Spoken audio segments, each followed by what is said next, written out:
The 1990s were redefining. Culture and media were undergoing a major shift, partially due to the beginning of the modern information age, with technology and internet media growing at an explosive rate, all at the comfort of an average person's home. Movies and TV were loud and explosive, music was angry and listless, with genres of grunge and dozens of branches of metal forming in pockets all around the world.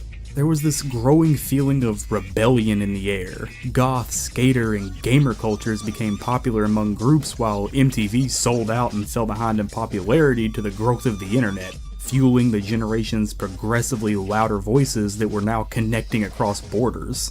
The rise of franchises here in the West like Pokemon and Final Fantasy, they spread far and wide due to this new world of information made easy. Our growing culture is becoming more connected than ever before, influencing the next generation of youth who would go on to make so many things inspired by all these new pools of knowledge, making an entire new landscape of media going forward. In the 90s, manga and anime, shonen specifically, were growing and shaping in directions that they never had before.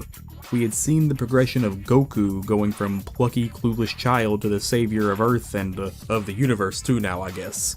We watched a punk kid named Yusuke whose life had ended prematurely come back to life and save the world countless times at the cost of his former humanity. The story of wandering swordsman Kenshin Himura, haunted by his bloody past and forcing himself to lead a peaceful life no matter the cost to him. Protagonists of this age were no longer typical heroes and cut and dry stories of good and evil. They were growing more and more into real characters, with emotions meant to be taken at much more than the former face values of the past. Modern shonen was changing, and the faces of the magazine would have to grow and adapt with them. And with that change in mind, I want to talk about a series that was beginning its run during this change, a series called Zombiepowder. In August of 1999, a fresh new series hit the pages of Weekly Shonen Jump called, like I said, Zombiepowder, featuring a loud punk anti-hero main character on a quest for the Rings of the Dead, 10 rings that when worn give you the zombie powder, basically an ability to control the aspect of life itself. Living, dying, aging, having the zombie powder would be like having power over all of those things. With that in mind, our punk protag named Gamma Akutabi, a worldwide known criminal with a massive bounty on his head, is on a hunt across this desert world looking for the rings. Along the way, he's joined by 3 more characters. Elwood Shepherd, a young boy who is also looking for the rings to bring his murdered sister back to life. C.T. Smith, an assassin whose past as a criminal is as legendary as Gamma's, with his initials of C.T. apparently having a hidden meaning. And Wolfina Jetto, a young reporter who is on a journey to find the cure for her brother who's been in an unwakeable coma for about 8 years. And that's, kind of it. Unfortunately, Zombiepowder did not succeed in Japan at all. Bombing in ratings consistently until less than a year after its publication, it was swiftly cancelled, its final chapter leaving the story wide open for whatever interpretation you want to have. After reading the 27 chapters for this video, yeah, I totally get why it was cancelled. On one hand, the characters, aesthetics, and the potential are all there. Neotech Western world where impossible sci-fi stuff coexists with cowboys and saloons, stylish art with a heavy sense of violence, Gamma posing for a chapter cover then cleaving enemies in half on the next page. 3 characters that, while not being the peak of design, are all fairly memorable and stand apart from each other. Nothing interesting really to say about Elwood here, sorry. Featuring them in chapter covers showing off how stylish and well done they can be drawn, and a general sense of anticipation for what's next to come in these early chapters. The problem is that after those first 2 or 3 chapters, nothing really comes next. The rest of the series is spent on a fairly uninteresting fight between a circus ringmaster, his minions, and our main cast over one of the rings, the series lasting just 3 more chapters after the fight's conclusion.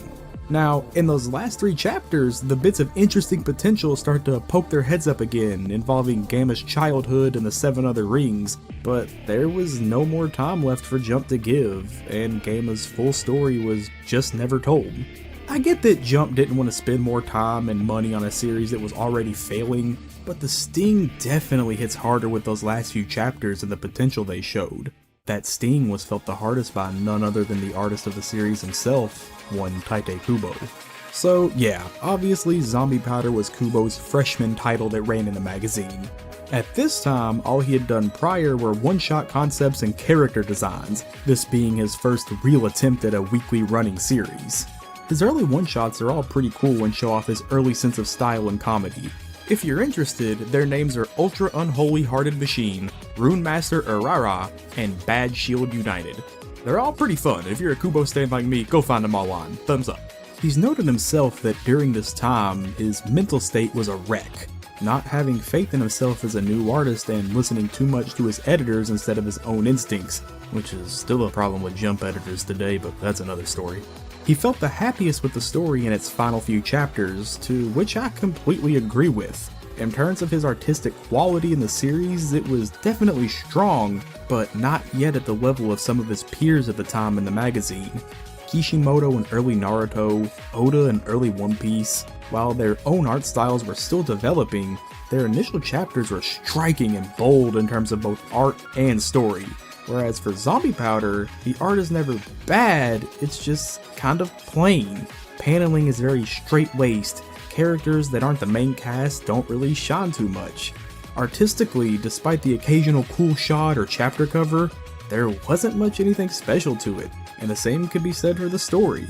The series and Kubo himself just weren't quite ready to be published yet, and he was forced to go back to the drawing board. Shortly after this cancellation, Kubo was already back to drawing new characters and concepts, submitting his early ideas to his editors within months of Zombiepowder's ending. The concept he submitted was at first titled Snipe, and was formed around the idea of a woman Shinigami wearing an all-black robe with a scythe and a gun. This was eventually changed to be swords, and also changing the name from Snipe to Black without the guns, which fits better but is way less funny. This Black one-shot featured a loud, snarky protagonist named Ichigo Kurosaki, who after meeting a Shinigami named Rukia Kuchiki one day, absorbs her power and fights evil spirits in her place, which in turn makes her tiny because she lost her powers. The chapter culminating in the death of one of Ichigo's classmates, Orihime Inoue. He submitted this to the editorial staff at Jump, and they outright refused him. Out of here. Are you all out? You. Likely still reeling from such a short series cancellation just a few months ago. After this initial rejection, Kubo received a letter of encouragement from the legend himself, Akira Toriyama, creator of Dragon Ball. He was enamored with this early idea and style, telling him not to give up. Submitting again, now with the, at the time, god of Shonen Jump's support, his concept was accepted. The final change he would make before drafting up this chapter was altering the name of the manga from Black to White, as he noted the name Black was a bit basic, then changing it once again, making the name flashier and connecting it further to the themes of the story in association with the protagonist's hair color to Bleach. And from here, well, it kinda goes without saying that this story would go on to change the entire world forever. Bleach began publication in August of 2001, lasting 15 total years before ending around the same time of August in 2016. In those 15 years of its publication, well, a lot happened. Within a short time of its publication, the series was catapulted to the front of Shonen Jump along with other big front-running series at the time, Naruto and One Piece. While I did mention earlier that Jump of the era was changing to be more focused on continuing stories of character growth and progression, that didn't necessarily mean the characters and settings themselves completely reflected this change. Naruto may have been growing both as a ninja and as a competent friend to his team before our eyes, solidifying his growth to the reader, but he was still a demon child in an odd world of ninja and bloodline techniques.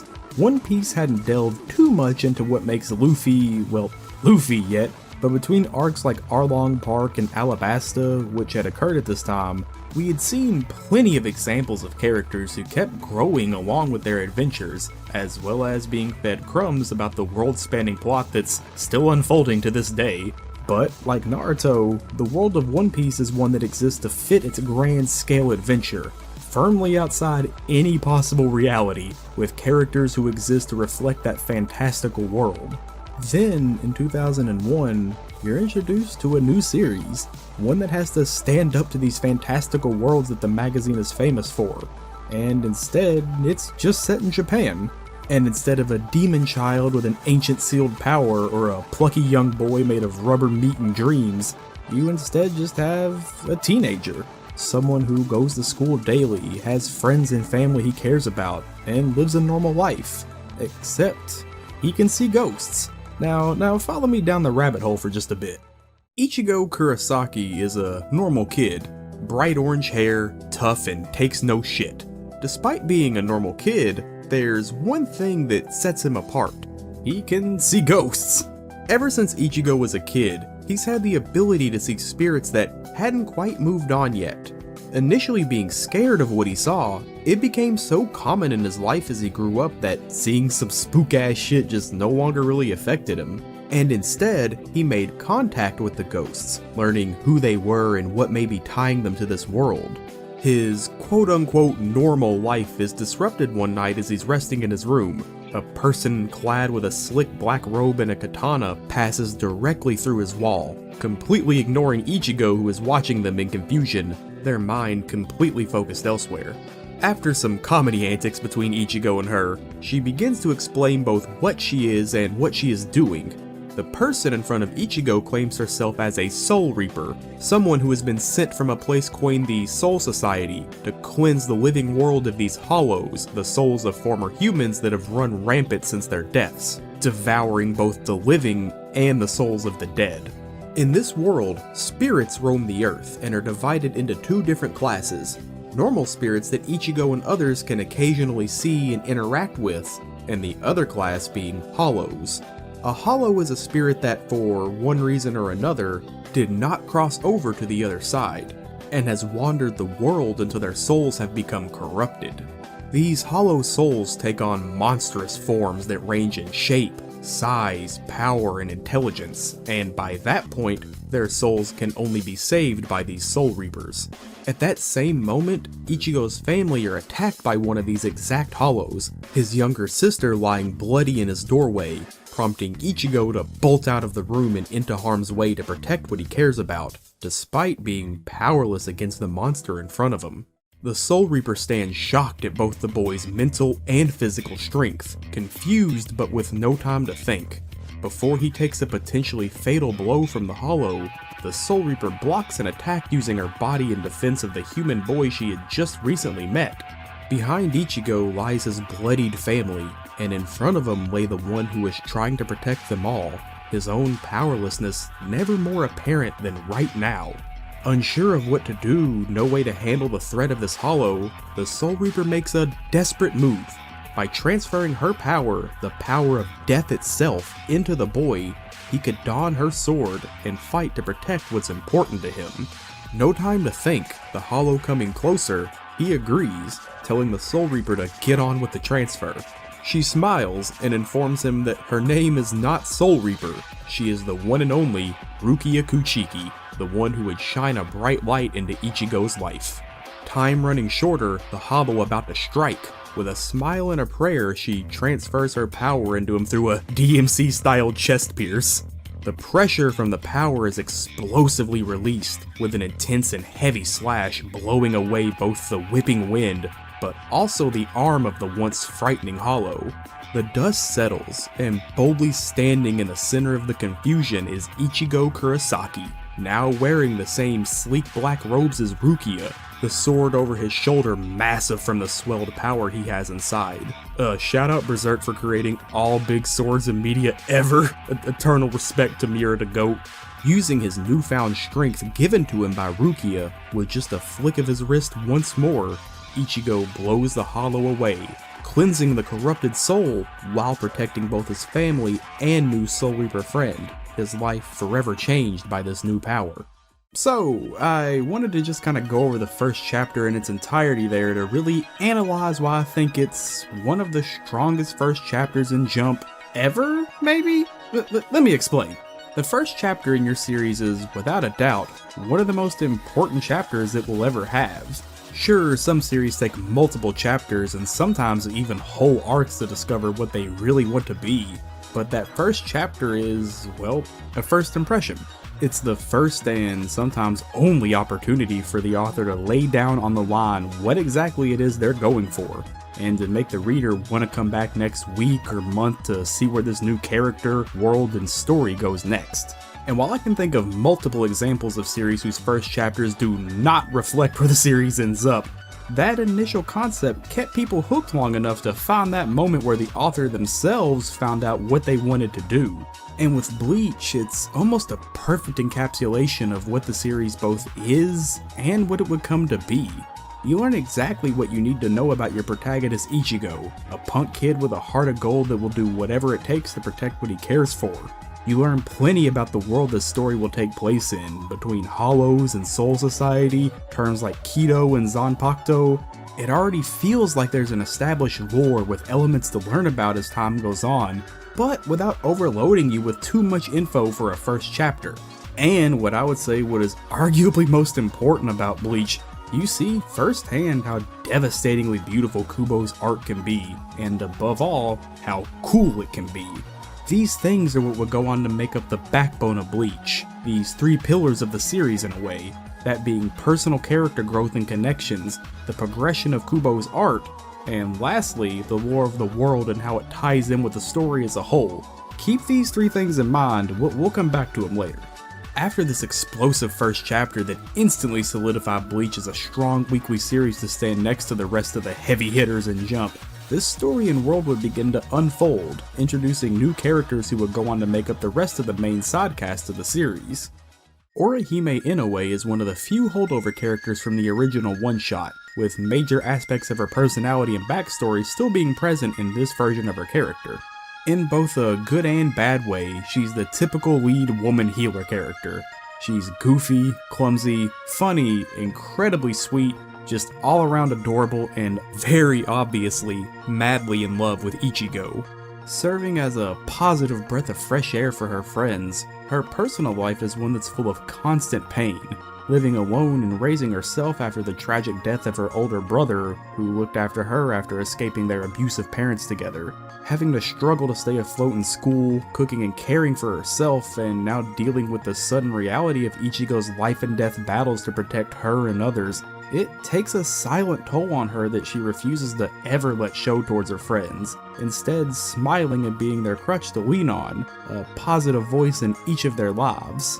While she does have some combat abilities to support her friends in battle, namely her hairpin that becomes these 6 spirits that help her in combat, that sort of fades away over time, these characters completely vanishing, her role now solely focused on healing. Her ability to heal does have its own interesting mechanics to it, the power not exactly healing per se, more of reverting something back to its original state, human or otherwise. This is a very interesting aspect to her power, and it does show plot importance at moments, but for the most part she is unfortunately there to solely just heal damage. But where her combat effectiveness falls short, it's totally made up for in her extensive and fantastic character writing that constantly evolves throughout the series. Even when she feels jealous towards Ryukiya and her relationship with Ichigo, when she's at her lowest and most vulnerable, she still smiles and does what's best for not just her, but for anyone who crosses her path, no matter what, a radiant, positive force to support them. Orihime fucking rules, dude. Best girl, 10 out of 10. Next up, you have Uryu Ishida, introduced as a typical rival character to Ichigo. Whereas Ichigo is loud, brash, and operates on brute strength, Ishida is the exact opposite in almost every way. Quick, clean, efficient, and a master of sewing, Ishida enters the story boldly proclaiming his superiority to Ichigo, while also mocking the callousness shown by Soul Reapers. Ishida is a Quincy, a now extinct race of people who lived in the human world with abilities that rivaled Soul Reapers, with one major difference between the two, that being when a Soul Reaper destroys a hollow, they cleanse its soul and it's able to pass on to the next plane of existence. Quincy, on the other hand, showed no mercy to the hollows that destroyed their families and lives, choosing instead to completely exterminate the souls. This extermination caused an imbalance of the souls in the worlds, almost bringing about ruin for all realms of reality, forcing the Soul Reapers to step in and exterminate the entire Quincy race. Ignore these guys. Ishida's family being the last remaining of his line. His introduction into the story also sets in place the pieces of Quincy lore that would go on to be expanded throughout the series, adding in a new layer of depth and storytelling.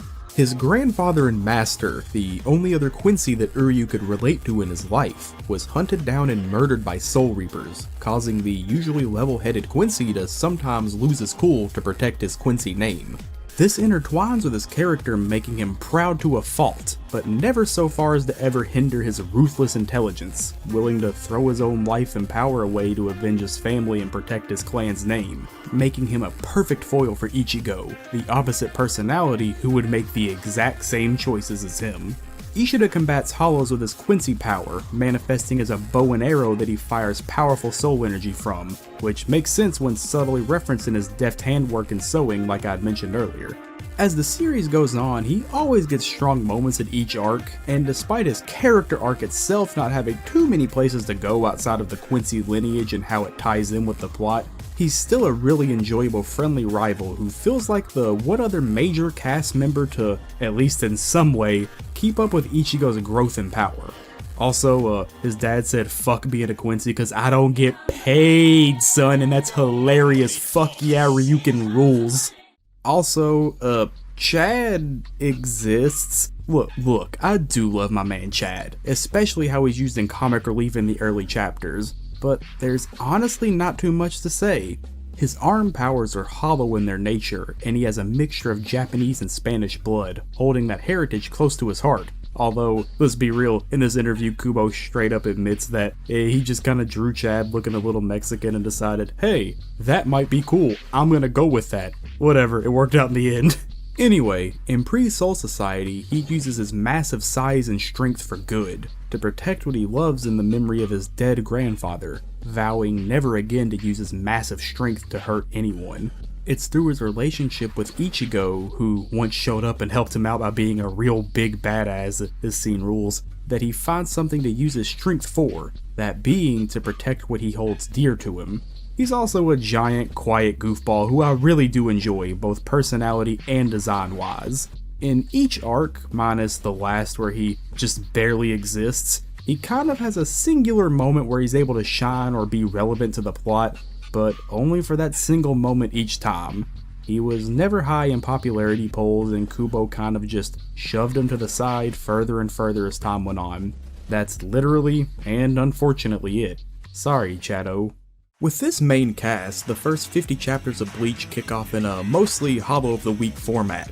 These chapters also have a really heavy focus on comedy bits that are honestly super great, mixed with early art that has a loose 90s vibe to it with heavy jawlines, hyper-expressive faces, and so many cool outfits like holy shit, Kubo needs to get into fashion, but more on that later. These early chapters also introduce all kinds of world and lore involving Soul Reapers and Hollows, as well as interesting new side characters who are teasing potential greater storylines. Ichigo's friend group with Tatsuki and Keigo is genuinely fun, creating both comic relief for the story, but also adding in multiple angles on how they're affected by these secret battles between Soul Reapers and Hollows, smiling and laughing during the happy times, but worrying for their friends as they're kept in the dark about these life-threatening events that they keep enduring. Also, Khan's there. Shout out to Khan, I guess. He's fine in the manga, but in the anime, yeah, fuck Khan. And it's all just so fun.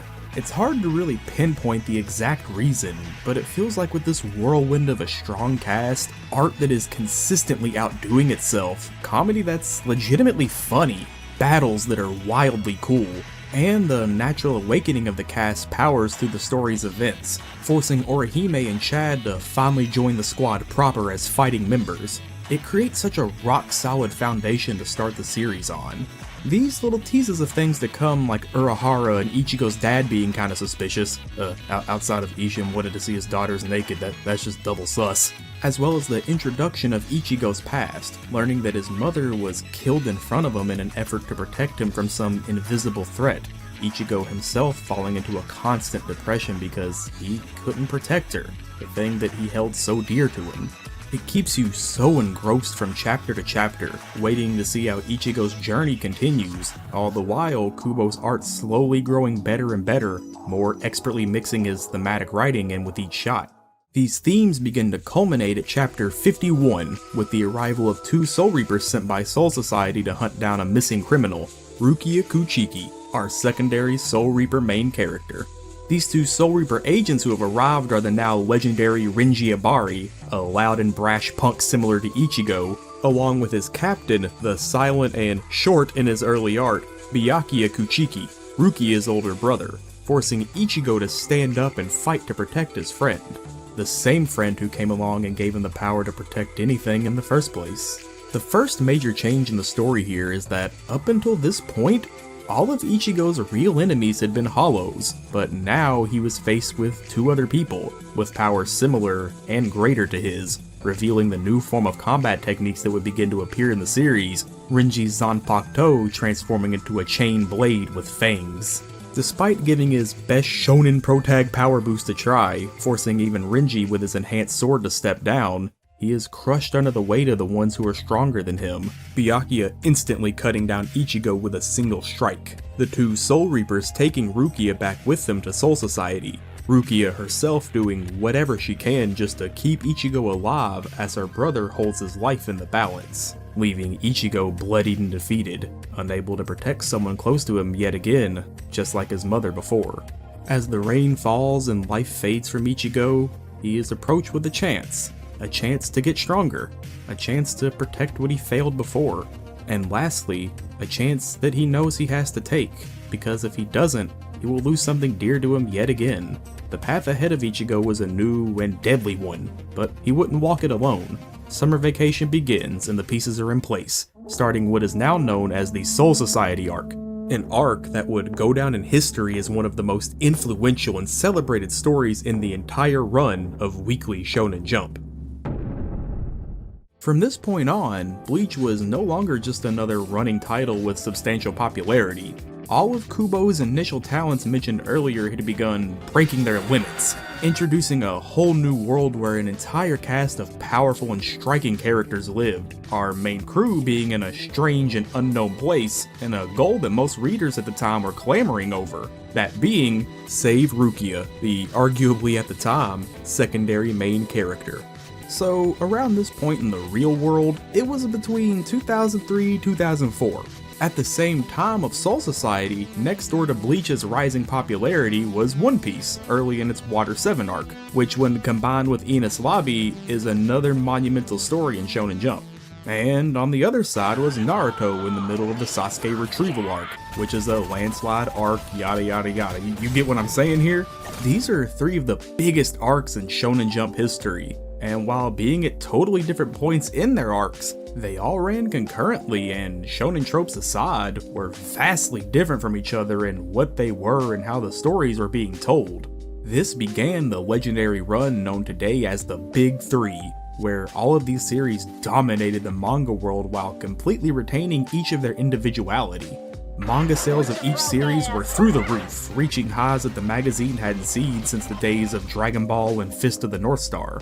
Bleach, being the newest of the 3 with the least amount of chapters at the time, was set to receive an anime adaptation made by Studio Pierrot, who had also done the Yu Yu Hakusho anime years earlier and was currently working on the Naruto anime. Video games, movies, card games, character profile books, figures, they were all showered with every piece of marketing promo that they could get, with cosplay blooming into a massive hobby at the time worldwide, kids and adults wearing outfits to reflect large portions of the cast from these stories. Without the Big Three boom, the rising popularity of anime and manga in the West would definitely have slowed down to a massive degree. So it's absolutely thanks to these 3, as well as many others obviously, don't get me wrong, that the landscape of the medium is as accepted worldwide as it is today. This loving popularity though was seemingly short-lived for one of the series, it over time being shadowed by the other 2 of the Big Three before being swapped out and replaced with other manga to try and fill its once legendary shoes. That series of course was Bleach, and the reasons being for this change are as complicated as later JoJo stand battles that y'all ain't ready for the rainbow snails. But before we get into what some call the downfall of Bleach, let's talk about what made it so special in the first place, or what I referred to earlier as the 3 pillars of Bleach. Ichigo Kurosaki is a good protagonist. Now, calm down, stop, hey, stop, listen. So over the years, I've noticed a very general consensus between a lot of people online that Ichigo is a bad character and or a bad protagonist. That his motivations are shallow, or that he never grows or changes as the story goes on, that after Soul Society he's just sad all the time. Hell, recently y'all ain't even want to put him up on anime Mount Rushmore with Luffy and the gang. I'm of 2 minds on this subject. Honestly, yeah, those people aren't wrong. Ichigo as a protagonist only has a single real motivation, and it's to protect his blank. Whether it's his friends, family, home, or just whatever he feels needs protection, Ichigo's drive is fueled exclusively by his desire to protect what matters to him. He has to be strong enough, he has to keep fighting. If he can't save the people who depend on him, then he would be failing himself and failing the memories he holds deep down inside that motivate him to push forward. And as the story goes on, his internal pain continues to grow, stemming from his consistent inability to be strong enough to always save his friends no matter what. He feels constant pain from having to use powers and abilities that he himself doesn't truly understand to protect others.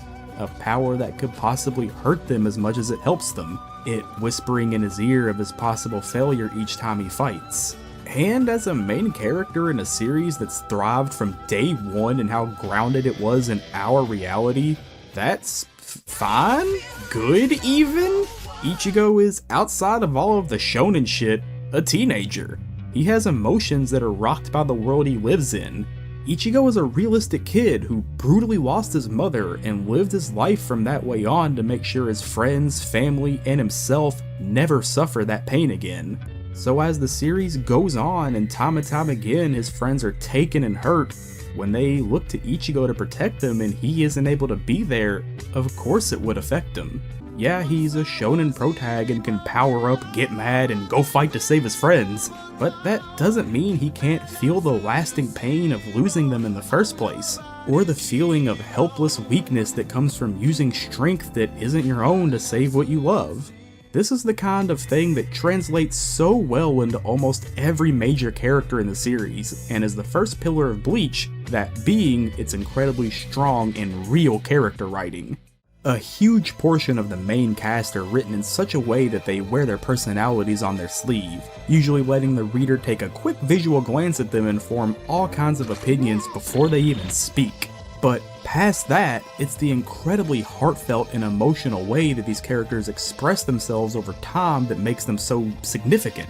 They all embody different themes and motivations, sometimes conflicting, and express them through both action drawn in Kubo's gorgeous art style that leaves a lasting impact, and poetic dialogue that sometimes can come off as a little much, sure, but it goes miles to convey the mentality of a character, as well as carving a deep emotional core in his writing, which is definitely something he likes to try and work in throughout the series. His way of expressing how the cast develops their dynamic each time they fight, with incredibly drawn battle scenes that escalate and scale with each match to the expressive and stark dialogue that is written within these battles.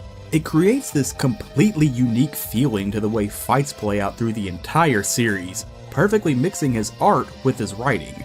His characters all have their own fears, regrets, beliefs, and using them, he's able to create a constant series of emotionally resonant fights whose stakes matter far beyond just winning and losing, because the characters aren't just fighting to win or lose, they're fighting to protect these ideals and their unbreakable bonds. This comes together from chapter 1 all the way to the end, forming the first major pillar of the series in its character writing. Of course, hand in hand with these characters' emotions and viewpoints is the way it's expressed throughout the story, and that's what is arguably the most famous aspect of Bleach, the next major pillar, Tite Kubo's art. Bleach was a strong series from the start in its own merit with writing and plot, but the thing that took it to the next level again and again to the highest peaks for years to come was, without a doubt, the absolutely stunning artwork by Kubo. Starting off in Zombiepowder and early Bleach, you can tell he's still finding his artistic footing. Some of the characters have bad same face, paneling in Zombiepowder is especially basic, but there was a catch to all of this. Kubo was only 19 at the time. He was still basically a kid. This led directly into his growth throughout Zombiepowder and translated straight to Bleach, his character art and action now being pushed even further by the extensive work he was putting into paneling chapters. A lot of the characters he creates have striking and significant designs that make them also memorable and bold. He has a fantastic understanding of how to draw human anatomy and proportions, with the constant shot of characters' hands on swords or reaching out in front of them being just super detailed.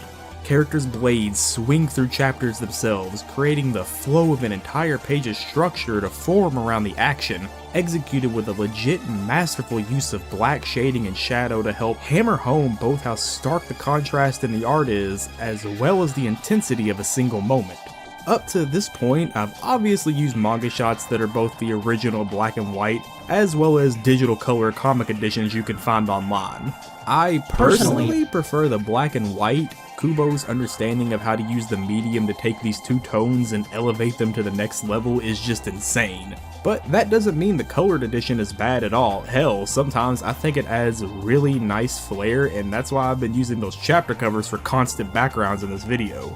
Either way you read Bleach, I really do like them both, so do whatever you prefer. Just go back and check the cool shots from the other style you didn't see, and bam, Hannah Montana, you got the best of both fucking worlds. These beautiful color spreads give him a chance to flex his passion for fashion, letting the cast all have these new outfits and designs that even if they're just here for this single page, they stick in your head because each design is so significant from each character, and it really just goes to show Kubo's insane understanding of his cast and how their personalities really do reflect their designs, which he says himself he just bases on clothes that he wishes he could have but can't afford.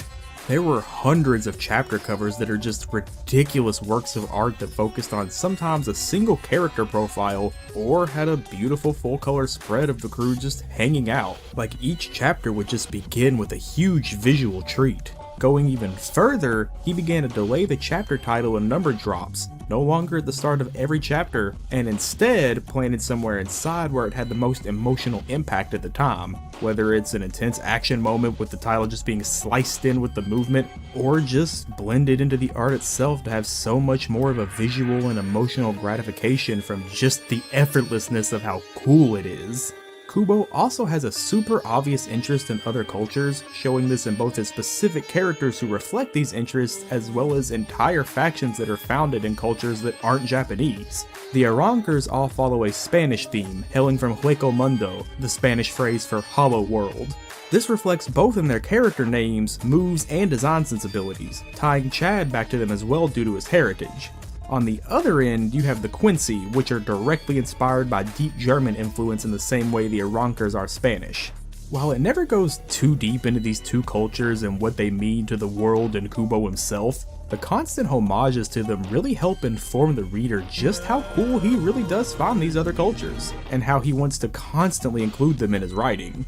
Alongside these cultural themes was his stylish use of characters' emotional dialogue that blended in with the art of the panels, a lot of times pulling the backgrounds out to focus more on either the character or the action and frame, the dialogue on stark black and white backgrounds that just really help pierce the words directly to you.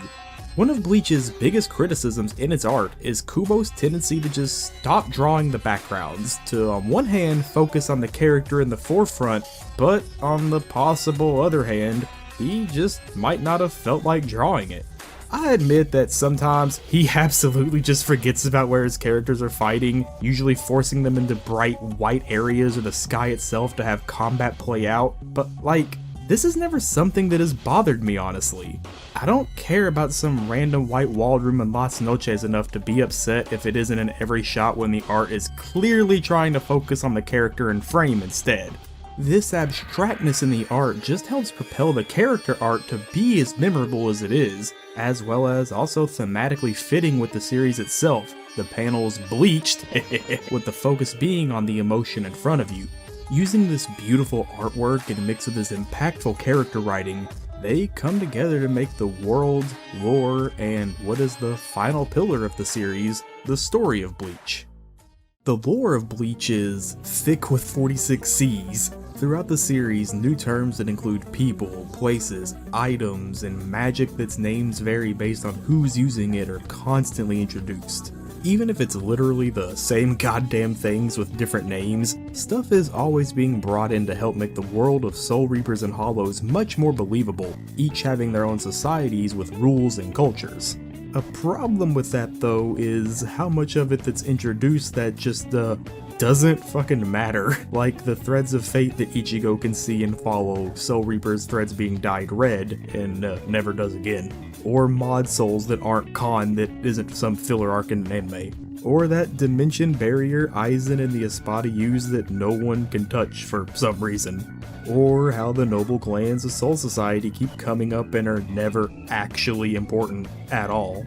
Or how Kido, Sero, and the Quincy stuff are all just the exact same types of powers with different names, and like, I could just go on. But despite all that stuff kind of just being set dressing, it helps add to the believability of the world because the characters all consistently refer to large chunks of the lore, helping you learn more about the world and feel more comfy in it.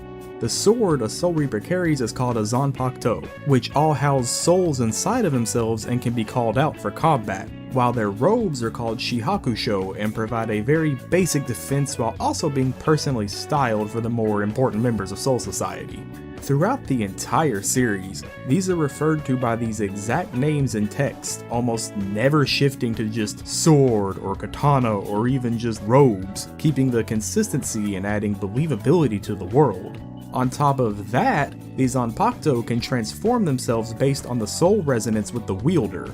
The first stage, Shikai, transforms a user's Zanpakuto into a form that reflects both the soul of the blade as well as the soul of the person wielding it. The next and final stage, Bankai, evolves on the Shikai form further, fully blending the soul of the Zanpakuto with the soul of the Reaper, revealing an explosive new power that ends up being the Super Saiyan type function of the series, except it varies from person to person and can be simple physical power-ups all the way to giant poisonous babies, arm-launched missiles, and the ability to turn your blade into tens of thousands of razor-sharp petals that you control the full movement of. And this is where the series and Kubo himself can really flex his style in the wild, intense, and sometimes just fucking weird battles to come. These abilities are shared among the three major groups despite being naturalized for their cultures. Terms like these on screen that I am absolutely not gonna try and pronounce, they're all specific to each group despite being super similar in function.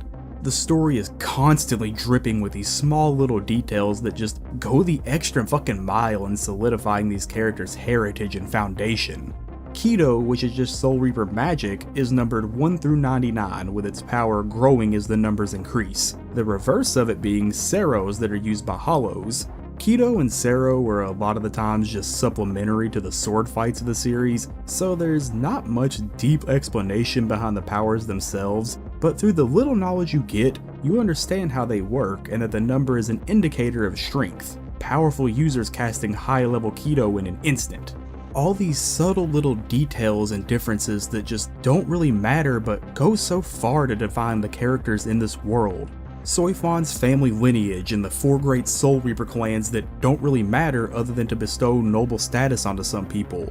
Kyoraku and Ukitake having the only dual-wield Zanpakuto according to Yamamoto. Like, I could go on for literal hours and I'm already getting a little too close to that as it is, with all the world lore and tidbits of info that just make these things exist to feel real. And while they don't always matter in the grand scheme of things, that doesn't make them any less fun. Of course, this is all in service to the story of Bleach itself and its structure, so I guess it's time to talk about that, huh?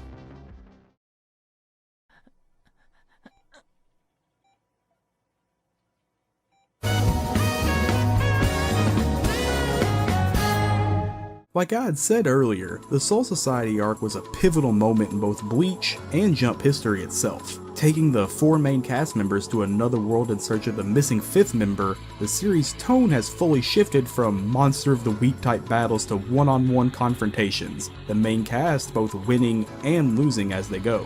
Kubo has stated before in an older interview that he had no intention on going to the Soul Society in the initial chapters, so from this point in the story, it was being developed as he went. When it comes to making major advancements, one thing he's always done in his story is create characters to fill these new roles, sometimes drawing up entire new groups at once and working the developing story around them. This led to the introduction of the Gote 13, the different divisions of Soul Reapers that serve Soul Society. Each captain and lieutenant introduced were immediately defined in many different ways, all standing apart from each other in their designs that reflected all kinds of outward information. Kenpachi's eye patch, hair, and his facial expressions showing his ruthlessness. Kyoraku's straw cap and cherry blossom kimono, reflecting his lazy and relaxed personality that flows with the wind around him. Kurotsuchi's everything. The art goes miles to say so much more about each person before the dialogue ever could say anything. Throwing the cast against all these newly developed people that were humans and not hollows created countless dynamics not only between the characters in battle, but also between these entire new squads and how they had an obvious shared past that you as a reader weren't aware of yet. As the art continued and these new characters got their times to be properly introduced, you start to just get swept up in an entirely new but just as compelling side story, kicking off with the murder of a captain proudly displayed in the center of their bases. This leads to things like Ichigo fighting Kenpachi, another Soul Reaper who, like himself, also cannot make contact with the Zanpakuto properly, forcing Ichigo to stop and actually learn more about himself and the soul of his sword to survive, a thing Kenpachi, despite his brute strength, cannot do, forcing himself to, if only slightly, acknowledge his own weakness.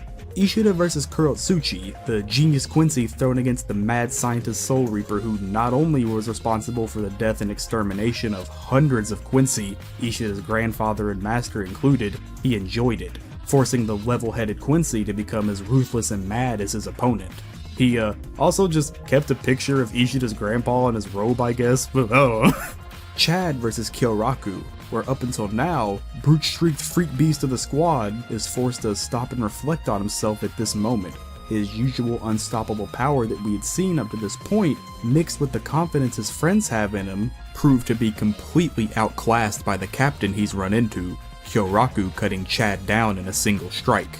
Tosen vs Kenpachi, pitting someone who values fear and battle above all things, using it to keep himself grounded and alive, against someone who feels no fear in battle, instead expressing nothing but pure joy and bloodlust from each fight. Soifon vs Yoriichi, a fight between former master and student where the student was left behind and alone, completely broken by her master's decision and vowing revenge. Renji vs Byakuya, captain and his lieutenant standing opposed to each other based on their devotions to different things. Renji fighting to save his former friend and captain's sister, revealing his Bankai in battle, and Byakuya standing ever firm in defense of his clan's name. So many legendary and just all-out blasts of battles, with each one having layers of meaning behind them besides the outright fighting that really helps dig the hooks into you for both of the characters and the larger story that they're all connected to. Watching Ichigo constantly and naturally progress in his growth, from training with Urahara, fighting Ikkaku to a one-sided draw, going on to defeat Renji once again, finally earning his respect, realizing in his next fight with Kenpachi his own weakness, culminating in this explosive rematch with Byakuya on top of Execution Hill, an escalation of powers between them as they reveal their Bankai, and it's just such a perfect sense of pacing. Ichigo's Bankai, unlike most other sword powers we had seen up to this point, is a fully clad outfit and weapon that, while looking cool as fuck, also massively boosts Ichigo's strength and speed. You could almost say in a sense that Ichigo is wearing Zangetsu's soul, the chains of his power hanging from his sword's hilt.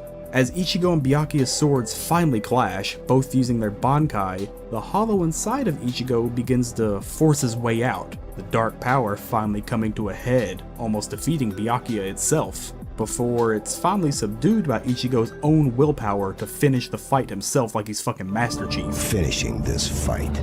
This is a continual theme in Bleach with Ichigo as a main character, a power inside of himself taking over for its own gain, one I'll touch more on later. but it's a lot deeper than MC is close to losing and gets a random power boost, and weaves itself in so well with Ichigo, but later, hold on that. Chapter after chapter, it's just a wild banger of a ride, and the intensity of both the action and the story never leaves, and instead just keeps delivering on all these payoffs that had been set up earlier. The one complaint that always sticks out in my mind when I revisit this arc is the dumbass flashback showing why Ryukia feels responsible for Kai and Shiba aka Ichigo 2's death, mainly because Ukitake kind of just lets it happen, but is portrayed in every single scene in the series past this point as some guy who would never let a friend die for some petty honor. I don't know, this part has always just felt really bad to me, and Ukitake himself is like super underdeveloped, so I guess it is what it is. I know I've also kind of glossed over Ryukia's actual imprisonment so far, it being the central motivation for this plot arc and all, but there isn't really much to talk about with her other than she does have some super well written emotional moments. The scene where Gen Ichimaru arrives to give her a false sense of hope, only to then crush it for his own sense of amusement, is a fantastic chapter for both of these two. But as a whole, she just stands around until Ichigo makes his multiple appearances.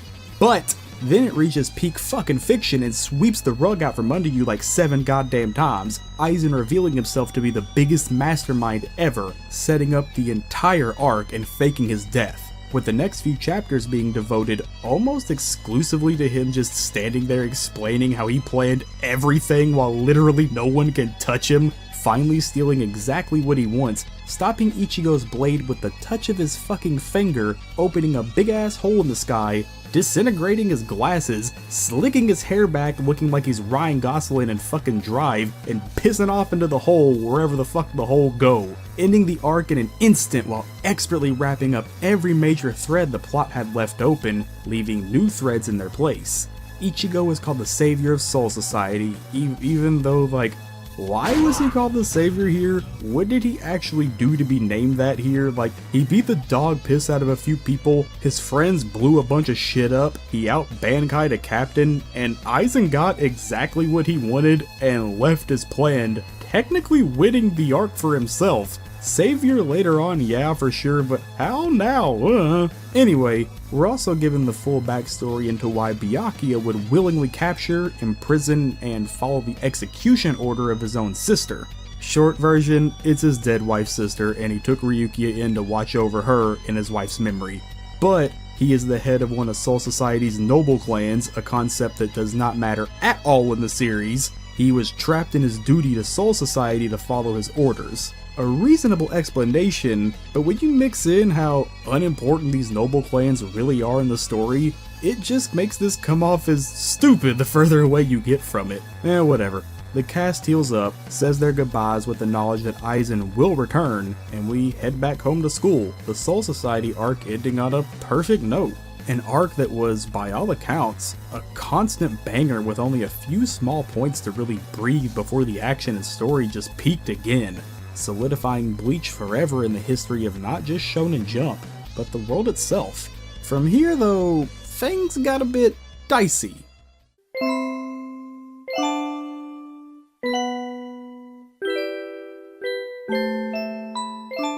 So the next major question for Bleach was, well, what now? Aizen was still out there, and our cast was not strong enough to deal with him, Ichigo showing fear and uncertainty towards his newfound powers. And, just like before, Kubo does what he do best, introducing the Visored and the Arrancars, your next plot progression characters. And from here on, at the risk of quoting other YouTubers and online critics who have made this point for literal years, the plot of Soul Society kind of happens again in a way. A strong duo force invades the world of the living, one of the main cast is kidnapped, Ichigo and friends must get stronger and go to a strange new world to save the friend. The similarities are kind of unmistakable. The Arrancar Arc does have some extra moments in its beginning that don't repeat the Soul Society formula so much, with the Soul Reapers coming to stay in the human world after this initial invasion. This leads to an amazing moment between Orihime and Rangiku, further exploring Orihime's feelings of jealousy and inadequacy towards Ruki and Ichigo's relationship. despite knowing how important that relationship is to Ichigo, and how without Rukia he might never have moved forward on the path he is now, able to protect himself and others, but it doesn't erase the feelings that she's left with when she's all alone with her thoughts. One of the most honestly relatable things I think any person can feel, showing just how caring she truly is, and how vulnerable and human anyone can be, before she is taken away from her life and her friends. Grimmjow Jagajak makes his explosive first appearance, taking down Rukia and forcing Ichigo to push against his limits to survive, setting the stage for their continued rivalry throughout the arc. There's also Keigo and Ikaku, where it's just kind of enjoyable and funny. I like Ikaku, he deserves so much more than he ever got. Once Ichigo and the gang get to Hueco Mundo in the search of Orihime, for reasons I'll begin to explain as we go, between the world of Hollows and these new jobber villains you meet, the world itself is just much less interesting, the crew fighting bland enemies in one-on-one battles until finally reaching the next major plot twist.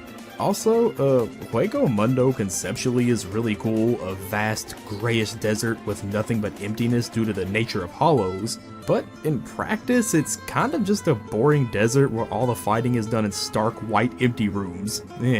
Ichigo fights a small-time guy who comes to respect Ichigo after the fight, except he's nowhere near as interesting as Madarame. Ishida and Chad fight their respective squash fights, before Chad is one-shotted again like before and Ishida fights the science guy just like before. Despite Xyloporo not being too bad as a villain cast member, showing off his vicious desire for respect and superficial status and power, betraying his way to the spot he's at now, as a mad scientist villain, he's just way less interesting than Kurotsuchi. This doesn't count, we'll see about this later. Rukia, now along for the rescue mission this time instead of being rescued, is faced with, honestly, a fight I don't care about at all.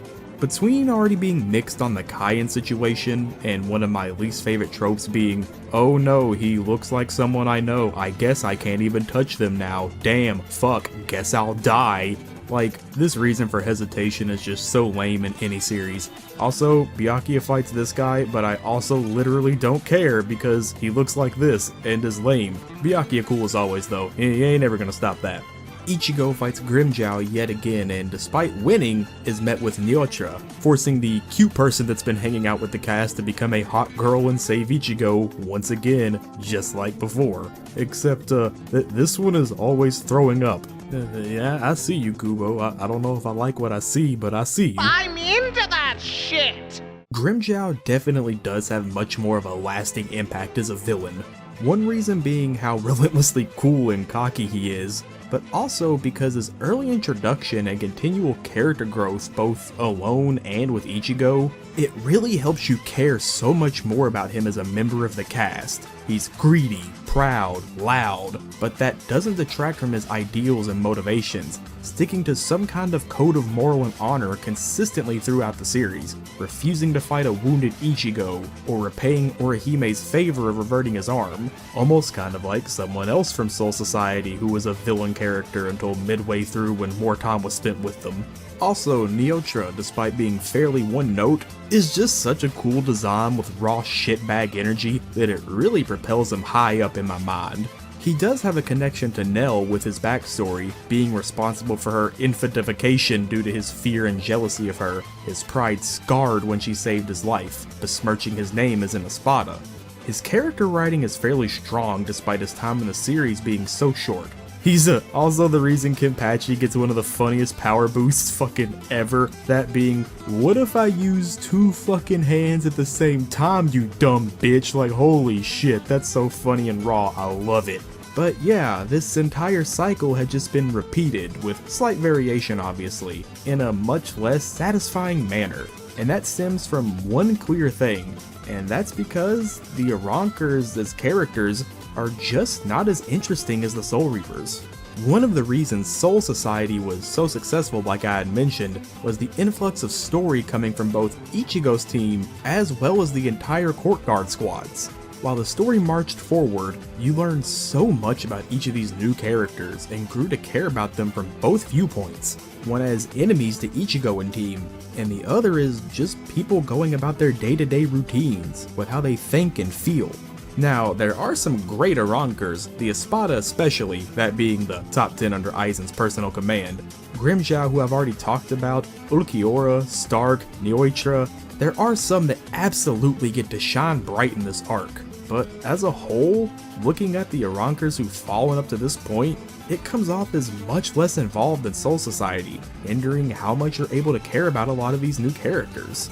While it all weighs this arc down greatly in my opinion, it's not to an unsavable degree, cause when Aizen finally steps into the fake Karakura town and Ichigo steps down in front of Ulquiorra and the arc part 2 begins, hot fucking damn buddy, we back!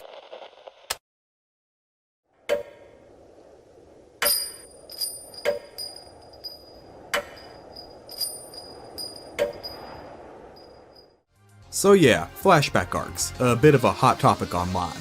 While some are fantastic looks into the most pivotal points of a series, revealing new and important lore and explanations into a story, the other side is that they can sometimes do the exact opposite, completely breaking up the flow and pacing, feeling like an excuse just to introduce a new plot function. So with that being said, where does Turn Back the Pendulum, the first major flashback arc in Bleach, fall? Right in the goddamn slam dunk starring Sakuragi basket, baby, like somehow Kubo did it. Turn Back is both the story of how the Visored ended up in their current situation, being experimented on by Aizen and forced out of Soul Society, as well as finally giving you the full story on who Urahara is, and what happened to force him to the human world, and why Yoriichi came as well, the Tessai too, I guess. You also get the first little mentions of Squad Zero in the Soul King, things that wouldn't show back up until almost 200 chapters later. For a flashback that inserts itself right before the main battle of the series to give any lingering explanations on Aizen's connection to the Visored, it feels completely natural, even to the point to where I wonder if Kubo had this all outlined as soon as Shinji appeared in the story in earlier chapters. Hell, considering he had his designs at chapter 1, who knows, but anyway. Each of the Visored have connections with the other characters in the main cast that are revealed in these chapters, where it all just felt so firmly and well placed. And it just serves to extend the character lore of Bleach in such interesting ways that both matter in the story before its reveal and afterwards, not feeling forced at all, which is really a true triumph in a flashback arc. Kubo has masterfully set the stage for this final battle, every character's role in the story filled and ready to play.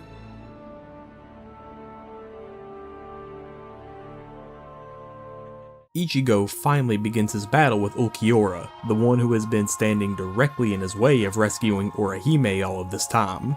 But the real fight is over their ideals towards each other, as a Soul Reaper and an Espada, as a human and a Hollow, as a being governed by their heart, and as a creature that never had one to begin with. Ichigo, on one hand, falls into a pit of despair due to his inability to protect his friends, forsaking his humanity to become something monstrous, no longer with a heart, so to speak, only bearing the instinct of protection.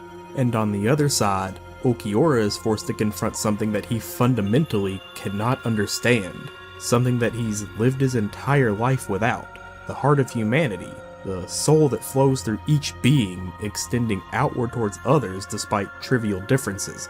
This is also deepened even further by the chapter in this Bleach Unmasked character info book that was never released outside of Japan, where you get a small, poetic glimpse into the early hollow days of Ulquiorra, who was born without the ability to use any of his senses other than eyesight. This set him down a path of nihilistic emptiness, unable to properly understand anything that he could not physically see, no comprehension of any emotion that could be attached to people, places, or even things, but was being displayed over and over through both Ichigo and even more so, Orihime, how these human emotions can link people together and even strengthen them. This reversal of character roles, despite lasting just a moment, reflects the weight of the emotion each person holds inside themselves as they battle each other. Ichigo's deadly determination to protect at any cost, winning the battle in a personally unsatisfying way with a power that isn't his own, following up on his almost loss of control during his Byakuya fight. And then on the other end, Ulquiorra, the heartless monster who kidnapped, killed, and felt no care for anything but his duties to Aizen, being unable to understand why these humans fight like they do, why they bleed for each other, why they care when one of their own is lost. finally understanding the heart of humanity, the invisible connection between us that can't be seen, and the bonds that can keep someone alive for something other than themselves, the heart we all share inside of us. And while Ulquiorra fades away with his final understanding of humanity, Ichigo is left as a broken victor. Sure, he won the fight and saved his friend finally, but the cost to him and others, physically and emotionally, was almost too much, being pushed so far that he lost himself in rage, earning himself nothing more than a hollow victory. Another line in the list of Ichigo letting himself down, a reminder that while he can become such a monster to protect what he loves, he is still only a human, fragile as anyone. Then some more stuff happens with Yami being a spot at number 0. Who the fuck cares? Yami sucks. Let's move on. Don't care. Still don't care. So up to this point, the central villain of the series, Aizen himself, has been a bit of a complete mystery to the reader. We know he's a former captain, someone who almost all of Soul Society once respected. We know his Shikai release of his sword has the power to manipulate sight, sound, and spirit, twisting a person's reality to see what he wishes them to. And we know that between his overwhelming spiritual presence, his immense physical strength, and a mind that rivals Urahara's in intellect, he is almost untouchable. Cold and calculating, he's planned every step of the way to this point, all to achieve his ultimate goal. To someone like Aizen, a being who has almost reached omnipotence himself, the idea of a god standing over him, dictating his life and deciding his fate, was something that needed to be erased from this world. And honestly, as a reader, that's really all you know about him. I really enjoy Aizen as a villain. He's relentlessly cool, constantly dropping the biggest dick one-liners with amazing paneling to show off his intimidation factor, and the initial twist of his death and rebirth, if you've never been spoiled on it, is a legitimate table turn that ramps up the arc so hard it had to end there immediately. Which honestly he does multiple times. Kubo will just decide, alright, yeah, I think I'm done here. And due to the nature of how his status has been crafted so well, you totally believe it because yeah, Aizen can just do anything. Throughout the whole series, he's lorded over the entire cast as both a fake friend and an enemy, a presence of fear and strength. The mystery and allure of Aizen had been so firmly crafted all leading up to this final battle, him staring down all of the people he's hurt and betrayed on his path to this point. The remaining captains and their lieutenants are all out in full force, minus these two because Kubo knew having them here would end the fight in like 5 fucking seconds. They can't be contained together. The Visored show up. The Baragon fight is kinda lame because of this guy. Soifon still rules though, love her. But Stark and Hariyabel I do enjoy.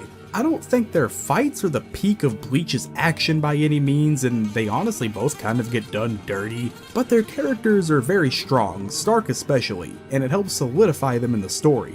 Stark was always alone due to his immense power as a hollow, immediately inadvertently crushing the souls of anyone who came close to him, until one day he was approached by Aizen, whose immense spiritual pressure outclassed Stark's, and ordered to follow him. Stark, who had already split himself in two just to not be alone, no longer wished this life and obliged to serve as new king until his final breath, fully aware that Aizen had no care for him or any of the Espada, but was still happy to have died in service to the one who freed him from his loneliness. Despite Stark only being here for a moment, Kubo expertly writes a fulfilling background for him and displays once again his masterful character writing weaved into combat, even if his total time here is just painfully short. And Hariyabel's really cool. That's kind of it. Love her though. After striking down his own servants, Aizen goes Dicko mode and one-shots most of the entire cast with one of the coldest reveal lines ever, that he had always been using his Shikai to manipulate their reality, since the very first time he had met any of the Soul Reapers, making sure that every single one of them falls under his illusions. Ichigo busts in from Hueco Mundo and is finally able to clash swords with Aizen. It's like poetry, so if they rhyme. Urahara shows up, Isshin shows up, and this right here, this is what takes Bleach back to being as masterful as it is. Taking this massive cast that Kubo had already created and making them interact and go forward naturally, together, learning more about each of them along the way. Rangiku and Gen's past finally having a fantastic and equally sad conclusion, Gen devoting his entire soul and being to taking down Aizen, the cost of his former bonds and now wife being the price paid for his decisions. His sword also gets real fucking long and I really like it. It's cool, I don't know. Tosen, Hisagi, and Komomura finally crossing blades again in a war of fear and regrets. Tosen fully submitting himself to the power he once vowed to destroy. It also looks stupid as fuck. But the writing between Komomura and Tosen as friends who both felt wayward in this world for one reason or another, with Komomura vowing to be an eternal shoulder for Tosen to lean on, it's just super sweet honestly. And despite hating how Tosen's design went from one of the best in Bleach to one of the absolute worst, the sadness that bleeds from Komomura as he sees his friends submit to this power and must take him down really makes this fight worthwhile. The hatred the Visored feel towards Aizen, as well as the resentment they feel towards the Soul Reapers for casting them out, creating all kinds of great moments between these former friends. Urahara and Aizen both having similar intelligence despite being nothing alike, with Aizen claiming Urahara as the one person who is able to get under his skin for that exact reason, which really takes Aizen and makes him look so much more human than he ever had before. Kubo brings back his masterful mix of emotion and style mixed in with these continually developing characters to create a culmination of all these years of Bleach, spanning over 300 chapters leading up to this moment. One more training arc happens because honestly, Kubo probably needed a way for Ichigo to win. At the current moment, he couldn't even handle Ulquiorra with his own power, so he slides it in a place where time already doesn't flow normally. Contrived? Maybe. Do I care? Nah, whatever, it's fine bro, I forgave the hyperbolic time chamber too. With this last minute training before the fight, Ichigo has one more heart-to-heart with Zangetsu, fully combining his soul together with Ichigo's, becoming Getsuga itself for one massive burst of power, a physical manifestation of his Soul Reaper potential. Up to this point, all of Ichigo's power-ups had been physical ones that simply made him stronger or faster. With this, it was the final step of that process, his entire power completely covering his body, the chains of his Soul Reaper power, the chains of Zangetsu, now physically wrapping around his body. Ichigo standing on one side, his mind and heart scarred from the countless hardships he's had to face to get to this point, now standing here powerful enough to protect what he loves. And Aizen on the other side, the once calm and collected mastermind falling deep into the sea of his own ego, believing himself to be a new god that stands above their petty Soul King. And after the dust settles from their final battle, Ichigo and Aizen both transforming multiple times and powering up with each form, it ends. Ichigo's powers leave him from sacrificing everything to defeat Aizen. Zangetsu's chains break, never to be a Soul Reaper again. Ignore all this. Aizen, his body no longer cooperating with his soul from constant damage both physically and mentally, is unable to recover from Ichigo's final attack, and is taken into custody by the Soul Reaper's Council of 46, a thing I skipped over earlier because outside of that one time Aizen killed them all, they don't fucking matter. It's never really 100% confirmed why Aizen did the things he did, why he strove to overthrow the Soul King and bring down Soul Society. Maybe to him, it really was the idea of a god looking down on him, a person who was incalculably smart, but painfully alone due to the way his genius mind worked. And he wanted to stand in that god's place himself to maybe change things for a potential better future for people like him. But as things stand, we just don't know. Ichigo, now powerless from using all of his Soul Reaper pressure in a single instance, returns to his hometown with his friends to finally enjoy their hard-fought peace. And from here, after all these years and all of the build-up for the fight between these two, what happens now? The through-line plot was resolved. Our main character no longer had the spiritual powers that made him strong. There were no real lingering threads to expand on. Except there kind of is, though. I'm so depressed I don't know what I'm doing. I have not got a clue. From this point, the story takes a big shift, and that big shift is like 18 months, a time skip. When you hit that point in the story when big change-ups need to happen and they need to happen fast. Time skip! So yeah, it's been about 18 months or so by this point since the end of the fight with Aizen, and Ichigo is 17 now. Him, along with the rest of the Living World crew, are on the verge of finishing school, working part-time jobs and living out fairly normal daily lives. At this point, a lot of the early sensibilities of Bleach start to poke back up, and it's honestly super refreshing. Orihime is back to being goofy and cute, Chad is barely there like usual. The Kurosaki sisters have both grown and are more mature, Karin keeping in touch with Urahara due to her large spiritual awareness. Ichigo's friends are back, who I actually have always really enjoyed. Keigo is a dipshit, this one whose name I don't know still is fairly funny. Tatsuki, Tatsuki, you deserve so much more. Ichigo works for another Kubo 10 out of 10 girl, Misakumi, who is the best and I love her, a shame she was forgot about. There is just one single thing that stands out, the one thing that prevents this from being the same Bleach of 2001. Put simply, it's Ichigo himself.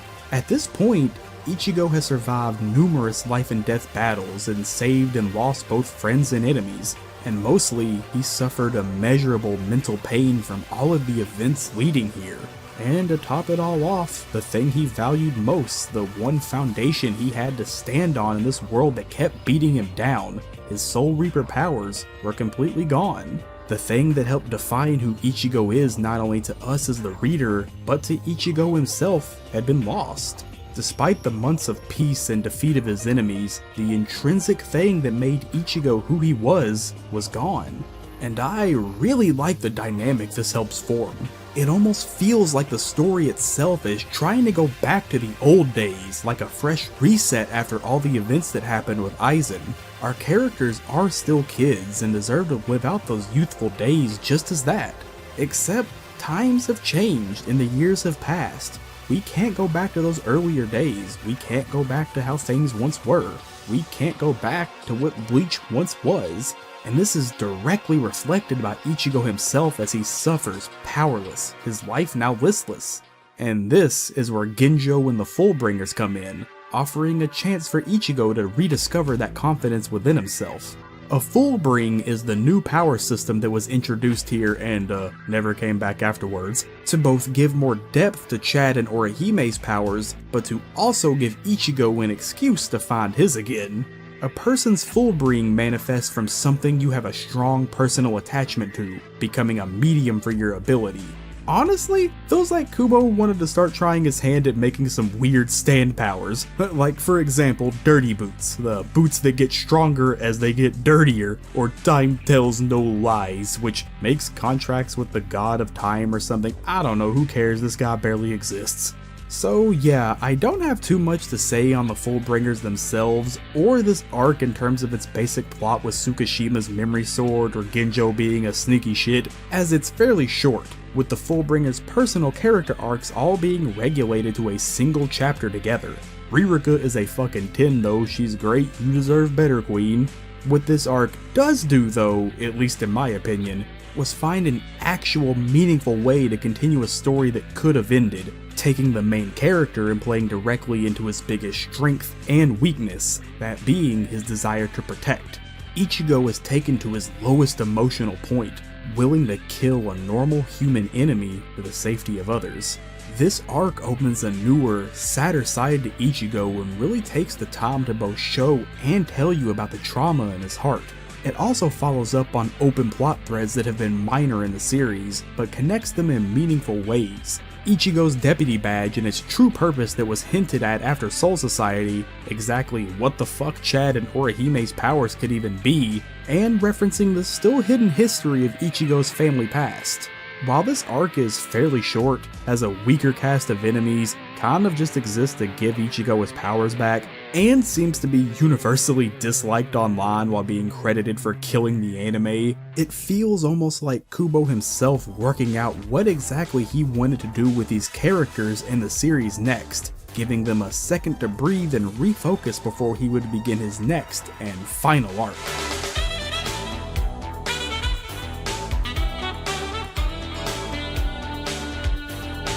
Within a literal page turn of ending the Fullbring story, the last moment of respite for the cast, the final arc kicks off immediately, and honestly, it feels like Kubo is back in top form again. The 1000-year blood war begins with a bang, Soul Society being invaded back to back by their long-dead rivals, the invisible Quincy Army Vandenreich, declaring war on the Soul Reapers and killing major characters. Well, actually. Ichigo begins to discover these abnormalities inside himself as he battles with these new Quincy enemies who have invaded Hueco Mundo, but this Hueco Mundo part of the story is almost immediately dropped off here. Remember Haria Bell? She was totally here.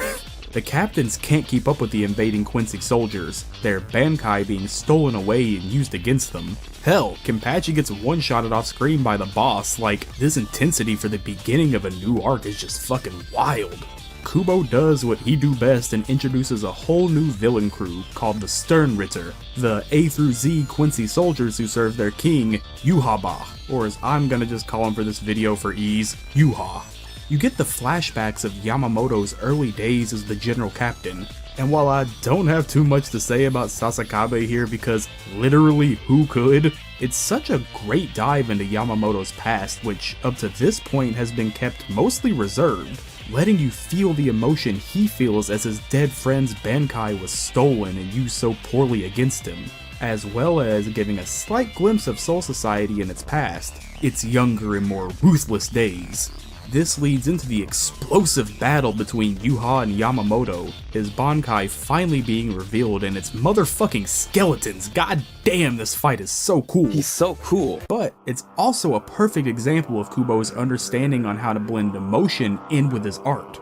Byakuya, lying tattered on the ground, uses his last breath to ask Ichigo, the kid he's come to rely on inadvertently over and over after their first deadly meeting, finally asking him directly for his help, showing both how far Ichigo has come in the eyes of Soul Society, but also in the eyes of his former enemy, just showing how much he's come to trust him. Ichigo's arrival to Soul Society though was all too late, as Yamamoto falls to Yuha, his massive strength not enough to keep his 1,000-year-old enemy down. He then, in true Aizen fashion, fucks off into the void, leaving Ichigo with a mystery that will lead into the backbone of this part of the story, the King of Quincy referring to Ichigo as his son. This arc's start, in my opinion, stands shoulder to shoulder with Soul Society in its plot, character writing, and evolution of art style. Pulling in the Quincy, a formerly wiped out race that has intense hatred for the Soul Reapers? Great. Killing Yamamoto and forcing all of the captains to move into action and begin training? Perfect. Squad Zero, who were teased so long ago, finally making an appearance, taking Ichigo with them to the Sky Palace for personal training? Amazing. Kyoraku is the new general captain? Pure fucking Kino. Unohana is revealed as the first Kenpachi, taking her series-long intensity and turning it into repressed bloodlust. On order from the new lead captain Kyoraku, she is to help Kenpachi break his limits by giving in to her old ways, returning to the ruthless killer she used to be, teaching Kenpachi to finally awaken to the truth that every battle he's fought to this point, he's subconsciously held back. From his very first chapter introduction, Kenpachi has always been about one thing, a good fight. As someone with ridiculous strength whose only joy is found in combat, he's unknowingly restrained himself his entire life, all battles paling in comparison to his first match with Unohana as a child. Through a deadly match of death and rebirth at the hands of her healing powers, he is able to awaken to his own subconscious power, finally hearing the voice by his side that's been calling out to him for so long. This is easily one of the best fights in the series, and while it's short, it's just so incredibly beautiful in how it's both written and drawn. Kubo fucking does it again. On the other end, the Quincy army readies themselves for a third invasion. The Sternritter themselves have significant hitters and losers among their ranks, but I personally enjoy them more than the Arrancars, minus the ones I specifically talked about earlier. Boz B, Oznod, the Bad Bitch Squad, Grimmy, Askanak Lavar, Nananad Najakoop. Okay, I lied about him, but what a fucking name. Kubo's naming conventions are all just insane, I love them. All of these characters leave much more of a memorable impact on me, and I enjoy their fights a lot more when compared to some of the earlier Hueco Mundo fights, which I will admit is because Kubo presents these enemies as a squad of 26. Putting them all on the same level, in title at least, gave me more of an impression to care about them, as they were one of only 26, versus two random Arrancar who are in some room in Hueco Mundo whose numbers stretch into the hundreds. it really helps solidify the Stern Ritter individually. At first, don't worry, I'm gonna come back to this. This second invasion also left Ichigo more in the dark than ever before about who he really is, the king of Quincy himself calling Ichigo his child in the dark.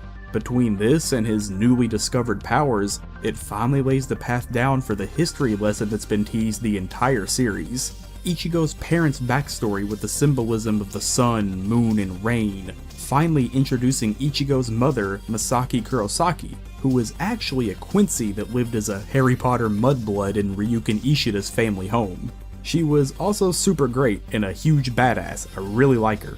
It also finally reveals that Ishin's name was formerly Ishin Shiba, relating him to Kaien Shiba because of fucking no shit, as well as following up on the earlier connections between Ishin and Ryukin, making Kubo 2 for 2 on flashback arcs that absolutely steal the show and are massive highlights of the series. I'd talk more about this flashback in particular, but like with Osorizan Revoir and Shaman King, I'm saving this for another video later down the line, so just wait for that. It's also one of the strongest moments in the series in its symbolic writing, so I absolutely want people to experience this part for themselves if possible. His full history now known to him, Ichigo's confidence is renewed, ready to fight the fate he was born into. And finally, topping it all off with the reveal that Ishida has joined the Quincy army for unknown reasons. And it's just this constant banger after banger. The blood war was going so strong and honestly continues through to what I would consider part 2, its third invasion. Ichigo has made his way to the Sky Palace, the home of the Soul King and Squad Zero, beginning his final training arc of the series. Things from here are a little hard to follow, but actually top off what was one of the longest running threads in the series in a definitive and honestly pretty smart way. Upon learning about Asauchi, the artificial beings forged into Zanpakuto by Squad Zero, as well as the truth of the Quincy blood inside him, Ichigo is forced to come to a realization.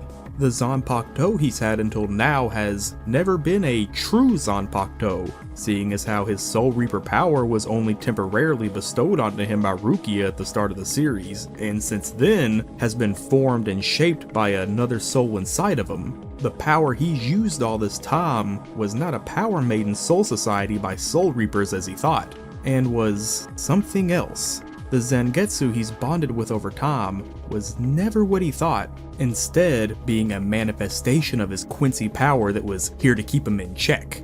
From that, Ichigo learns that the white hollow inside that's taunted and tortured him relentlessly throughout the series was the real Zangetsu he had been calling out to over and over. And the reason this worked so well is because, whether intentionally or not, Kubo has been building to this for the entire manga. Zangetsu, as we knew him, was never alone in helping Ichigo. By his side through all of his training was the hollow power that was in him as well. Whenever Ichigo was in real life or death trouble, it was always the hollow that appeared to save him, while Zangetsu only came if he was specifically called for. A lot of Ichigo's forms have involved this chain motif, which at face value is just pretty cool, but could have also been a potential representation of how Zangetsu was chaining himself to Ichigo, a power that was keeping him held back all of this time, the chains of his Quincy father tying him down. This recontextualizes all of their prior meetings inside of Ichigo's soul, reframing them to be Zangetsu, or more properly, Yuha's soul, training Ichigo's Quincy powers for his eventual encounter with the real Yuha, reabsorbing his strength and power Ichigo had grown all of this time.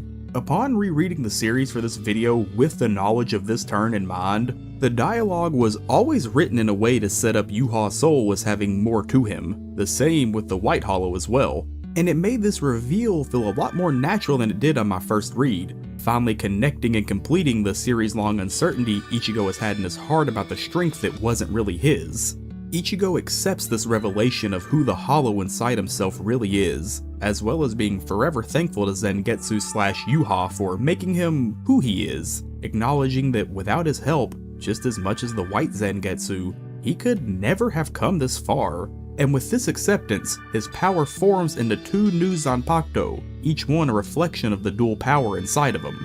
Was Kubo always planning to do some kind of twist with Zangetsu, or was this just a random twist that actually worked out really well?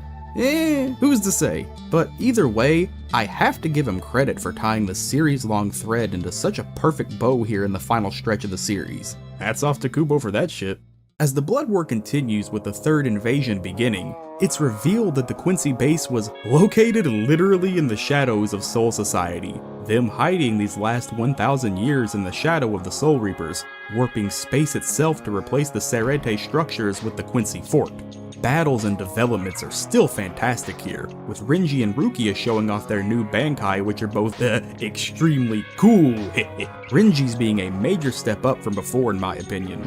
Komomura gets a backstory to finally explain what the hell is up with the wolf dude who's just been hanging out this entire time, and it's super emotional, giving his life in service to the one man who accepted him once he had left his clan, leaving Iba behind to follow in his footsteps. Shout out Iba, who I have literally nothing to say about other than I like his design. In his final moments, he reverses his cursed blood to give his final breaths for Soul Society, his true Bankai unleashed. And honestly, it's a shame there isn't more for Komomura that wasn't intrinsically connected with Tosin in some way. As cool as he and all of this story is for him, it's over as soon as it begins. He was a talking dog, you know what I mean? That was...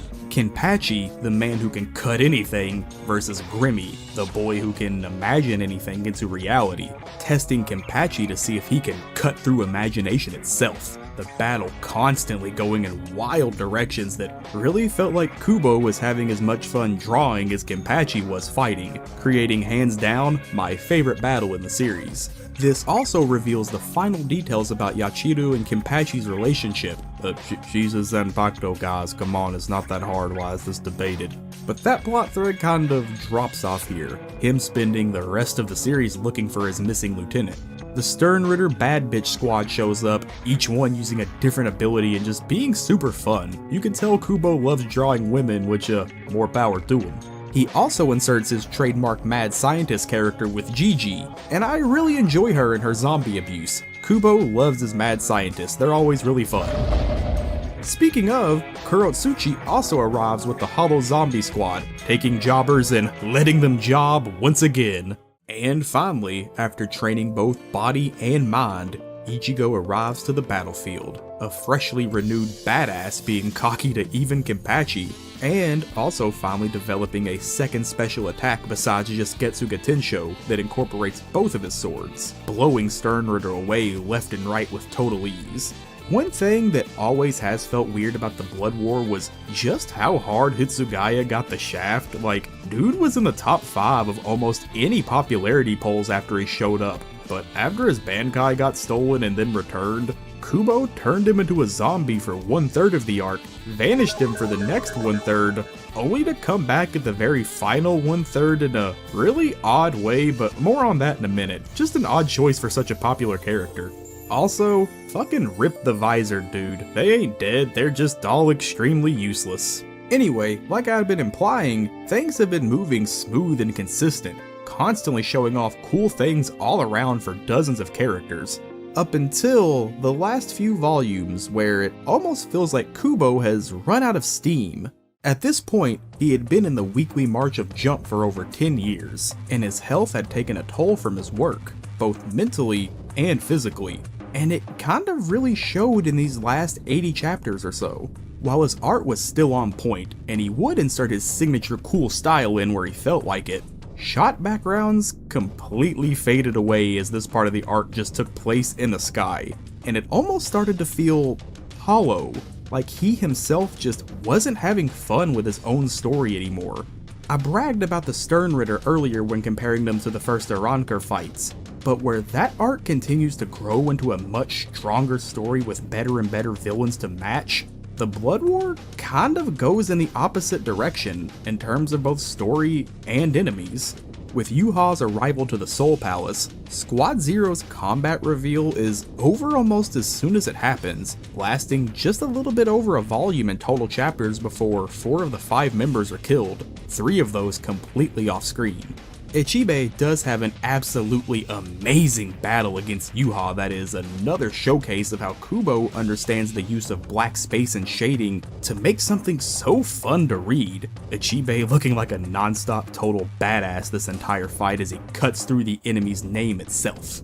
But for half of the seemingly legendary Squad Zero to be killed in a single chapter off screen, it definitely feels like these characters are just an afterthought to Kubo. Like this one, she barely even exists. Like, what happened with her?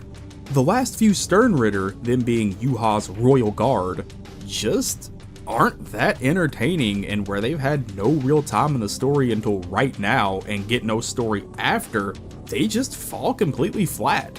Asuka Naklavar aside, he got to exist outside of these final fights and actually has a personality. He's cool. Grimmjow returns and does have some fun moments, but ultimately doesn't matter too much at all, spending half of his time just running around doing nothing. Boz B gets the Renji treatment, switching sides and revealing his past involving Jugdam, Yuha's second in command, and this part actually works really well. First being hinted at the start of the war when Baz referred to Jugram as Jugo, these two are the only Sternritter who have fully developed backstories that really connect with each other and add meaningful impact behind this confrontation. Asnot kind of has this hospital scene, and Lloydroid has this, but shut up, whatever, that barely counts. Friends who both suffered under the rule of Yuha as kids, they grew and trained together with one single goal in mind: to be strong enough to kill the king, with Boz already being powerful enough to provide for himself, and on the other hand, Jugo was too weak to use any of his Quincy powers. This difference in ability twists and divides them against each other, Baz attempting to join the Sternritter in an effort to complete his goals he started with of killing the king, while Jugo followed another path. A path that until the King of Quincy himself laid in front of him, he did not even know existed. One where not only was he granted power that he could use, he was with someone who truly needed that power, Yuha himself. Finding someone whom only he could provide for, he left Baz behind as he followed in His Majesty's wake, creating an eternal divide between the childhood friends. A lot of ideas and cool things happen here at this point in the arc, like no doubt, and while this specific backstory is a great, strong, standout example, none of them feel as complete as before, and I have a few thoughts on why. So these final three enemies outside of Yuha and Naklavar are just not that interesting. I get what Kubo was doing here with the arms and the heart of Reo and what that symbolism was supposed to embody, but that doesn't make Lilebaro, Pernita, or Valkyrie any less boring. Now, each one of them are in one way or another unkillable, and continue to grow and evolve during their fights, which in turn causes the final few fan-favorite captains who haven't yet revealed their true Bankai to use them and finish the fights. To me, this almost feels like Kubo just had the ideas for these Bankai already sketched out in his head, and he wanted to make sure that they got into the end of the story, using enemies who couldn't die to stretch the fights well past their initial enjoyment. Going back to what I said earlier, with Hitsugaya in his age up, I almost feel like it was a bit of a misread on what made him so consistently popular in character polls, him being a 4'5" badass, and the age up kind of walks all over that aspect. But he also becomes super hot, so who am I to judge what's right here? I will say, since Kubo loves Kurotsuchi so much, and also because Nemu has always been cool despite having no real importance until now, outside of that one single moment in Soul Society, the Pernita fight still feels really good for their character writing as a duo, finally explaining what the hell is even up with Nemu, while also giving Kurotsuchi his single most human moments of the entire series. Kyoraku gets a small story involving his brother and sister-in-law who had passed away, the sister-in-law relating to his lieutenant and her power, but where she's barely mattered at all up until this point, it just feels so inconsequential this late in the game, having no prior setup or payoff, other than just to win this single fight. But is still honestly able to stand up on its own due to just how great Kyoraku is as a character. I fucking love this dude so much. A real shame he had to fight Lilebaro, whose design went from really cool to the absolute fucking worst, and for some reason Kira survived just to kill him, I guess? Did Kubo just regret that choice he made earlier? Anyway, and lastly, Kenpachi. He goes Bankai and it's just really cool looking. Nothing deeper there, just cool Kenpachi stuff like usual because that's what he's here for. This of course leads to the actual end of the series and its last 10 chapters, which by this point has become its own controversy in itself, but more on that aspect here in just a minute. So I haven't talked too much about Yuha, the final boss of the series, because in all honesty, there's just not much to say. The father of all Quincy, he was born with no use of his eyes, mouth, ears, or even body. Yet, he did not cry, for he knew that he would survive. People who touched him as a baby would absorb a fraction of his soul and become blessed, healing them of whatever pain and sorrow they suffered from, but at a cost. Shortly after they were blessed with a soul fragment, they would fall to an untimely death and the fragments would return to Yuha, slowly incorporating these residual soul fragments from others to power his failed body. As his body grew and healed from this soul transference, his ears heard for the first time the sound of others around him, the sound of his followers, praising his existence as Yuhaba, their lord and majesty, the one who would grow to rule over all Quincy. Outside of that, one final reveal is that he's the son of the Soul King, but there's not much more info to really go on into other than that's just the fact itself, I guess. And that's it. Apparently there's more to the Soul King in the light novels, and it's a Quincy itself that was trapped by Soul Reapers, but I don't care, and the Soul King in the manga is basically a non-thing. Also, it has this connection with Ukitake that, as much as I want to enjoy, feels so fucking out of nowhere considering Ukitake has barely had anything in the entire story, making this whole major death kind of inconsequential and forgettable. Anyway, here at the end as Ichigo walks into the final battle with Yuha, the 5-chapter limit that was seemingly set by Jump at the time was almost up, and it turned into an incredibly fast-paced flow of events that was loosely linked together to create an end to a fight that just wasn't ready to happen yet. There is this really good moment between Ichigo and Renji before the final fight, where Renji acknowledges Ichigo's helping hand in his life, bringing him and his former friend back together again and giving him hope for the future, vowing to stand forever at his side.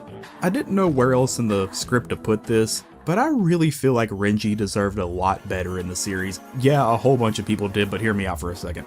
He was always someone who felt like he stood on a similar level to Ichigo at times, and while obviously not always being as strong as Ichigo, their personalities made for really good companions to each other, both as a character in general past Soul Society and as a friend to the group. I just really wish he had more moments like this one here. In that same respect, kind of wild that Ishida, the Quincy who this arc partially revolved around, gets next to nothing to do really. His mother's death at the invisible hands of Yuha may have driven him to his motivations in the arc, but after the reveal of his true intention, that's really it for him. He does have his fight with Jugrum, both of them similar in their roles serving Yuha, as well as having similarities in their friends' lives, Jugrum abandoning Boz B to pursue his goals, and Ishida having abandoned Ichigo to do the same. I don't know, really lame that the one main Quincy of the entire story was just barely around at all for this arc. At any rate, through Urahara's genius planning, the past altered by Tsukishima who is just now here I guess as well, Ichigo and Aizen, who is just chilling in his chair, all work together to bring Yuha down. To the story's credit for excusing Tsukishima just being here now, in the background of events, it's always clear Urahara is setting up plans that will continue to reveal themselves into the end, and while this basically is just an excuse for Kubo to do whatever he needs and it make total sense, it's more than believable when you consider how smart Urahara is to be written through the entire story. Also, Ryukin and Ishin show up to give Ishida the plot arrow to win the fight. Like, where the fuck did this even come from? Whatever, moving on. Ichigo's sword exterior breaking to reveal his true final power embodied in his sword, a remixed original form of Zangetsu from his first major awakening, which, hey, I gotta admit, this shit makes me smile. I love the final weapon is a version of the first weapon cliche. You'll always get me to pop off at that. Holding this new dope-ass sword in his hands, he delivers the final Getsuga Tensho, bringing Yuha down. And with that, the manga abruptly ends in like the next chapter. Taking place 10 years after the battle and giving the main cast a short goodbye, revealing Ichigo and Orihime ended up together as God intended with a son, as well as Ryuki and Renji together with a daughter, which, yeah, sure, that's fair I guess, kinda out of nowhere, but yeah, I'll take it. An ultimately rushed and rocky end, but complemented by the immense amount of kino the other parts of the Blood War were, mixed with a genuine love for these characters and seeing their stories conclude, it's hard to dislike the end. Was it completely satisfying? God no, absolutely not. But now, Kubo was able to relax a little bit, and Ichigo's story was finally finished, being allowed to settle down with Best Girl. And for me, mixed in with the rest of the series just being as great as it is, that's more than fine. So, okay, I know there was probably some fight or scene you wanted me to mention and I didn't, so just yell at me below with what you think I got wrong or should have included. With that whole goddamn plot review I wrote on accident out of the way, I guess, let's circle back around to why I talked about its plot and the idea of these foundational pillars in the first place. If the first pillar of Bleach is character writing, the second being the immense and beautiful artwork Kubo draws, and the final being its lore and story, what is it all actually for? What are these pillars holding up? In my opinion, I believe these three pillars exist here to keep the one thing about Bleach that is most important propped up, the actual thesis statement at the center of the series. That being, it has to be cool, period. End of discussion. Kubo has made it clear, both in interviews he's done and in the fucking art itself, what he values most is, does it look cool? Does it sound cool? It doesn't matter how it affects the story. If it's not cool, fuck off, he doesn't want it in his manga. Wild and crazy bankai, the excessive use of black shading, constant outfit changes, cover page after cover page of fresh new art, chapter titles, delayed appearances for the impact of them. Like, I could go on for hours in its own video talking about how Kubo could just disregard story and draw cool things in his modern art and it would still sell millions. Like, he made an entire page just say the words "the heart" on them as the climax for one of the biggest characters in the series, with absolutely nothing else drawn around these words. Why? Well, while it fits the theme of the character so perfectly, more importantly, cause it's fucking cool, that's why. And when you see Kubo outside of the title of mangaka, you literally see a dude who's blasting rock music in his head, and a general air of fuck off around him. He writes what he is, fucking cool. It's the same reason I love Trigun as much as I do, which I talk more about here, go watch that, it's real good. Because you can feel the raw passion coming from these artists, just drawing whatever they feel is cool, but connecting them to such a deep emotional core. This is why both Bleach and Kubo combine to make for something special. At the end of the day, this series is just what one man thinks is the coolest shit. Yeah, and I got nothing but respect for it, cause I think it's fucking cool too. Kubo pilled. Before we move on to the modern day of the series, there's one major thing I've kind of avoided talking about throughout this video, and it's one thing no doubt a lot of people came to hear about. That, of course, being the first way I experienced the series myself, the anime.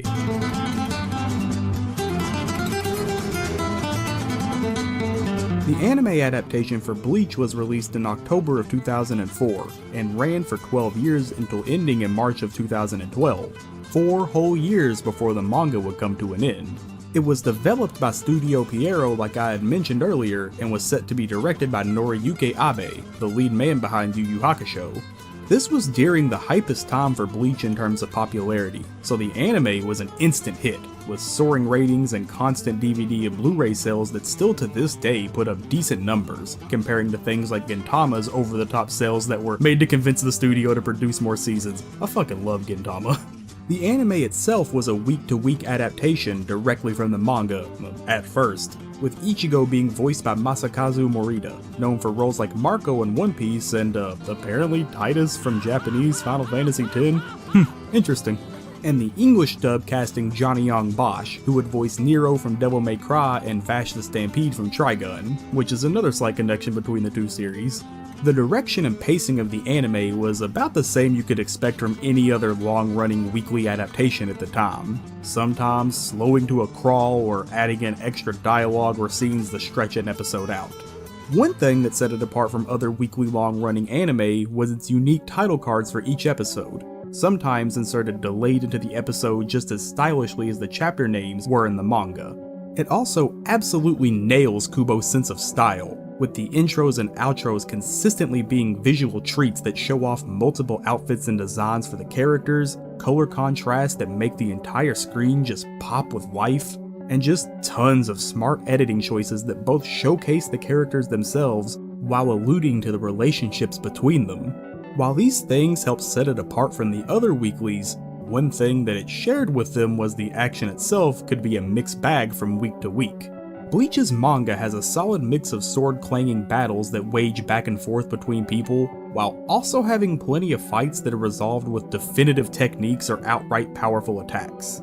The anime for the most part does a really good job of translating the latter, with a lot of the single-stroke attacks looking great time and time again. It's the back and forth moments that really suffer, and you have the same issue with things like Dragon Ball Z, where you can see recycled swings in the fight, the blows stopping completely to focus more on dialogue, versus the manga where the dialogue is expertly mixed in with the action. Don't get me wrong, there are some examples of fights that do go above and beyond in their animation and presentation. Ichigo and Ulquiorra, Ichigo and Grimmjow, this one filler fight that looks way better than it has any right to. But as a whole, I really do personally consider its major animated battles to be the weakest of the big three, it consistently missing the emotional impact in Kubo's writing of the fights. Where the anime excels, however, is with its absolutely amazing OST that I've been using throughout this video. It was composed by Shiro Sagisu, an absolute legend in the game who's worked on music for all kinds of things, most notably Neon Genesis Evangelion and Magi.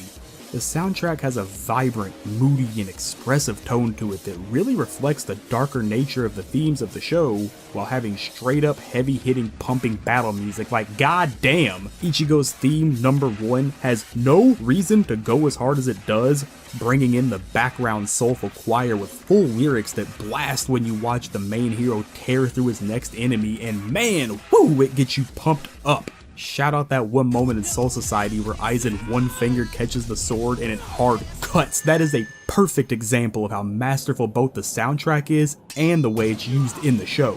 As it continued along with the manga, a lot of things began to change. One thing I mentioned earlier about the manga was how well the blank space with abstract dialogue worked super well to convey emotion in battle. In the anime, however, this falls flat over and over again when detached from the original design elements surrounding the words that Kubo had intended.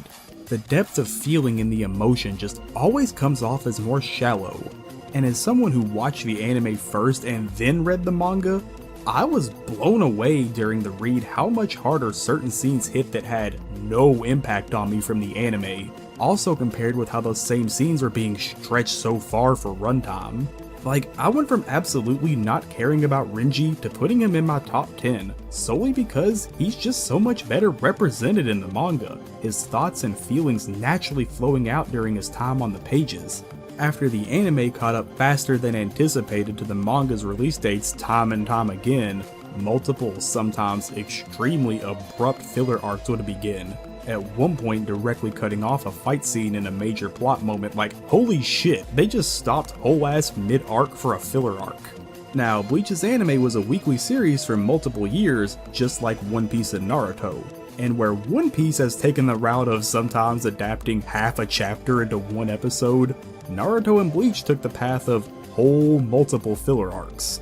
While Kubo himself did work with some of these arcs' designs and structure, the filler as a whole comes off as just bland at best, and at worst, upsetting because it's stopping you from getting back to what was cut away from.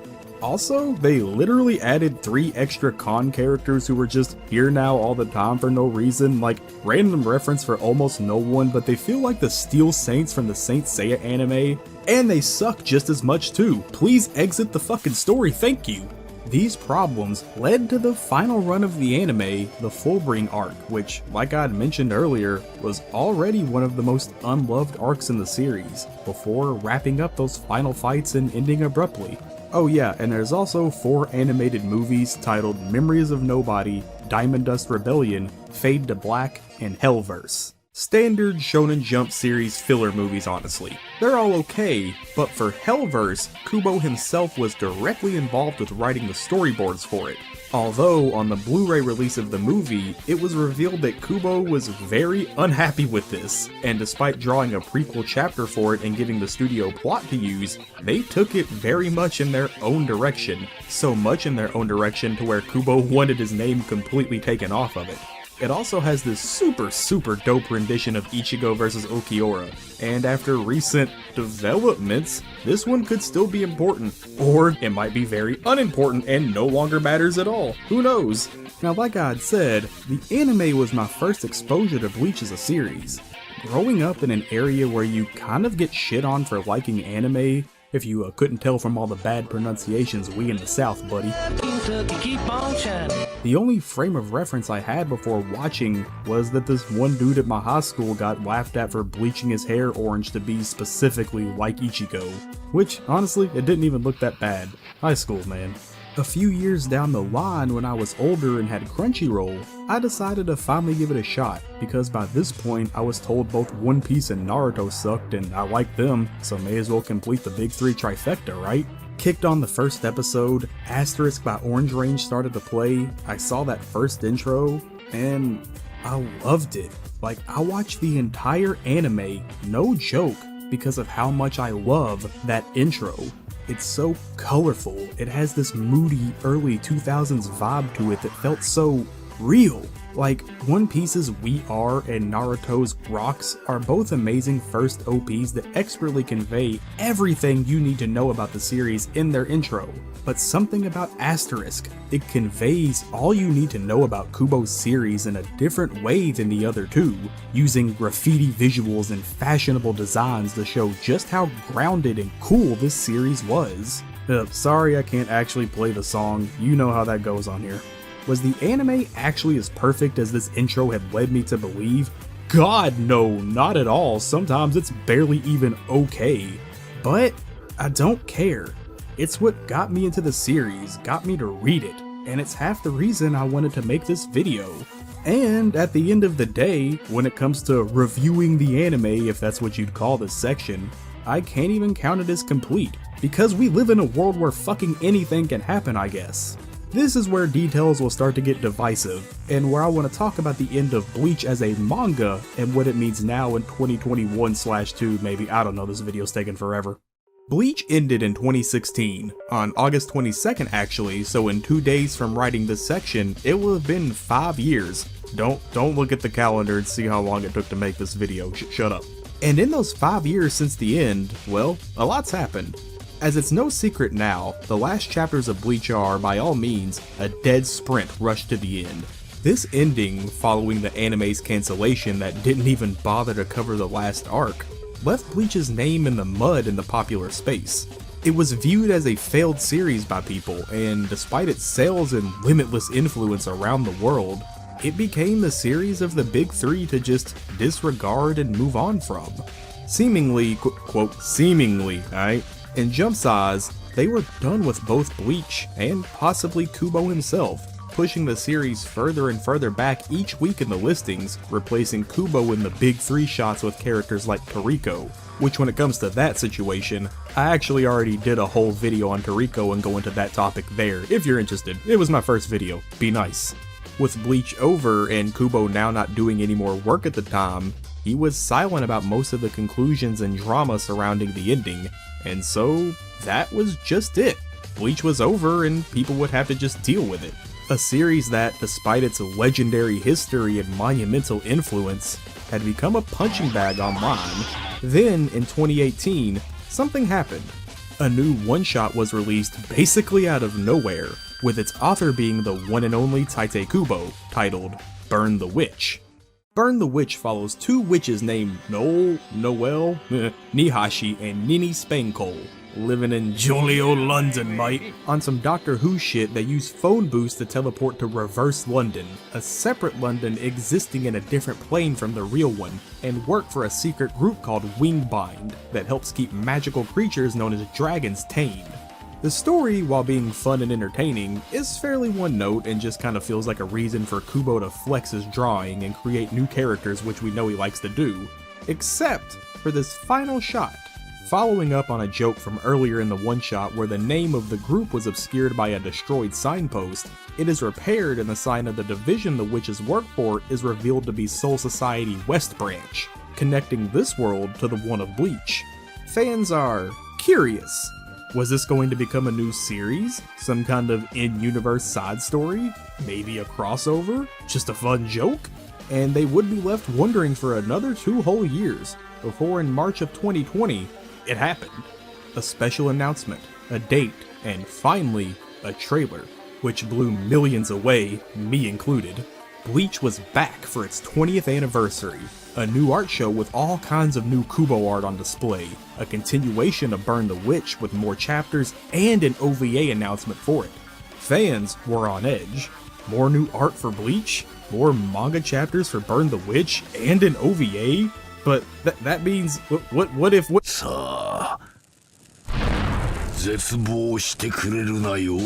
anime that was thought cancelled was back. The Blood War was coming. Fans fucking explode. Their years of fighting for the series' defense and yelling at people online, "No, the Bleach anime's coming back, my uncle works for anime, he told me." Well, they were right. Their uncles all saved the day. With an unspecified date for release, the fan base was finally allowed to be boldly happy again. All of their waiting actually paid off. Interviews came out around this time from Jump staff, claiming that the series' end was never mandated by the higher-ups, instead coming from Kubo himself, as he was just done. The time had taken its toll and he wanted a break, which when you create one of the most landmark pieces of modern fiction that ran for over 10 years weekly, you can't blame him. Following that up, Jump stated that they still had great relations with Kubo and were eagerly awaiting the time he felt right to come back. And then bam, in 2021 it happens again, baby! Out of nowhere, in August of 2021, as we hit Bleach's 20th anniversary, a new chapter drops in Jump, spanning 74 pages, 12 years after the events of the Blood War. And it's not just a single chapter, oh no! With a cliffhanger ending, now in the year of our Lord 2021 and into the future, a new arc of Bleach is beginning. The King hath returned, fucking hallowed be thy name. So at this point, the future of Bleach is, well, completely open. At the time of writing this, we are still waiting for both more info on the next arc and the anime return. So yeah, the trailer and October release date popped up like right after recording this, but holy shit, that trailer looks great. That remix to #1, goddamn, it was perfect. October next year, 2022, let's go. But the momentum for the series almost feels like it's the 2000s again. Bleach is fucking back, and I'm so down to see where it goes. Is it a perfect series? Nah, not at all. Is it the best or worst of the big three? That's up to you to decide. Personally, I'm just happy this series exists in the first place. I'm happy Kubo's art gets to be expressed in such a vivid and fun way, and that his time in the light has finally come again. I'm happy for these characters who have been long-standing pillars of manga itself that get to come back for a new generation of readers. And I'm just happy for the fans, including myself, who finally get to see what comes next after years of waiting. Here's the 20 years of Bleach, and if the ride lasts another 20, well, shit, I'll be here smiling in the front row. This video was the longest thing I've ever worked on in my entire life, so thanks for watching. Like and subscribe if you're cool, it helps a lot. Patreon and Twitter below for your boy. We'll return soon with smaller videos and probably another big video soonish. Thinking about doing Naruto if people like this video. Y'all wanna see Naruto? I'll do Naruto. Yeah. Anyway, I'm really tired. I'm gonna go sleep.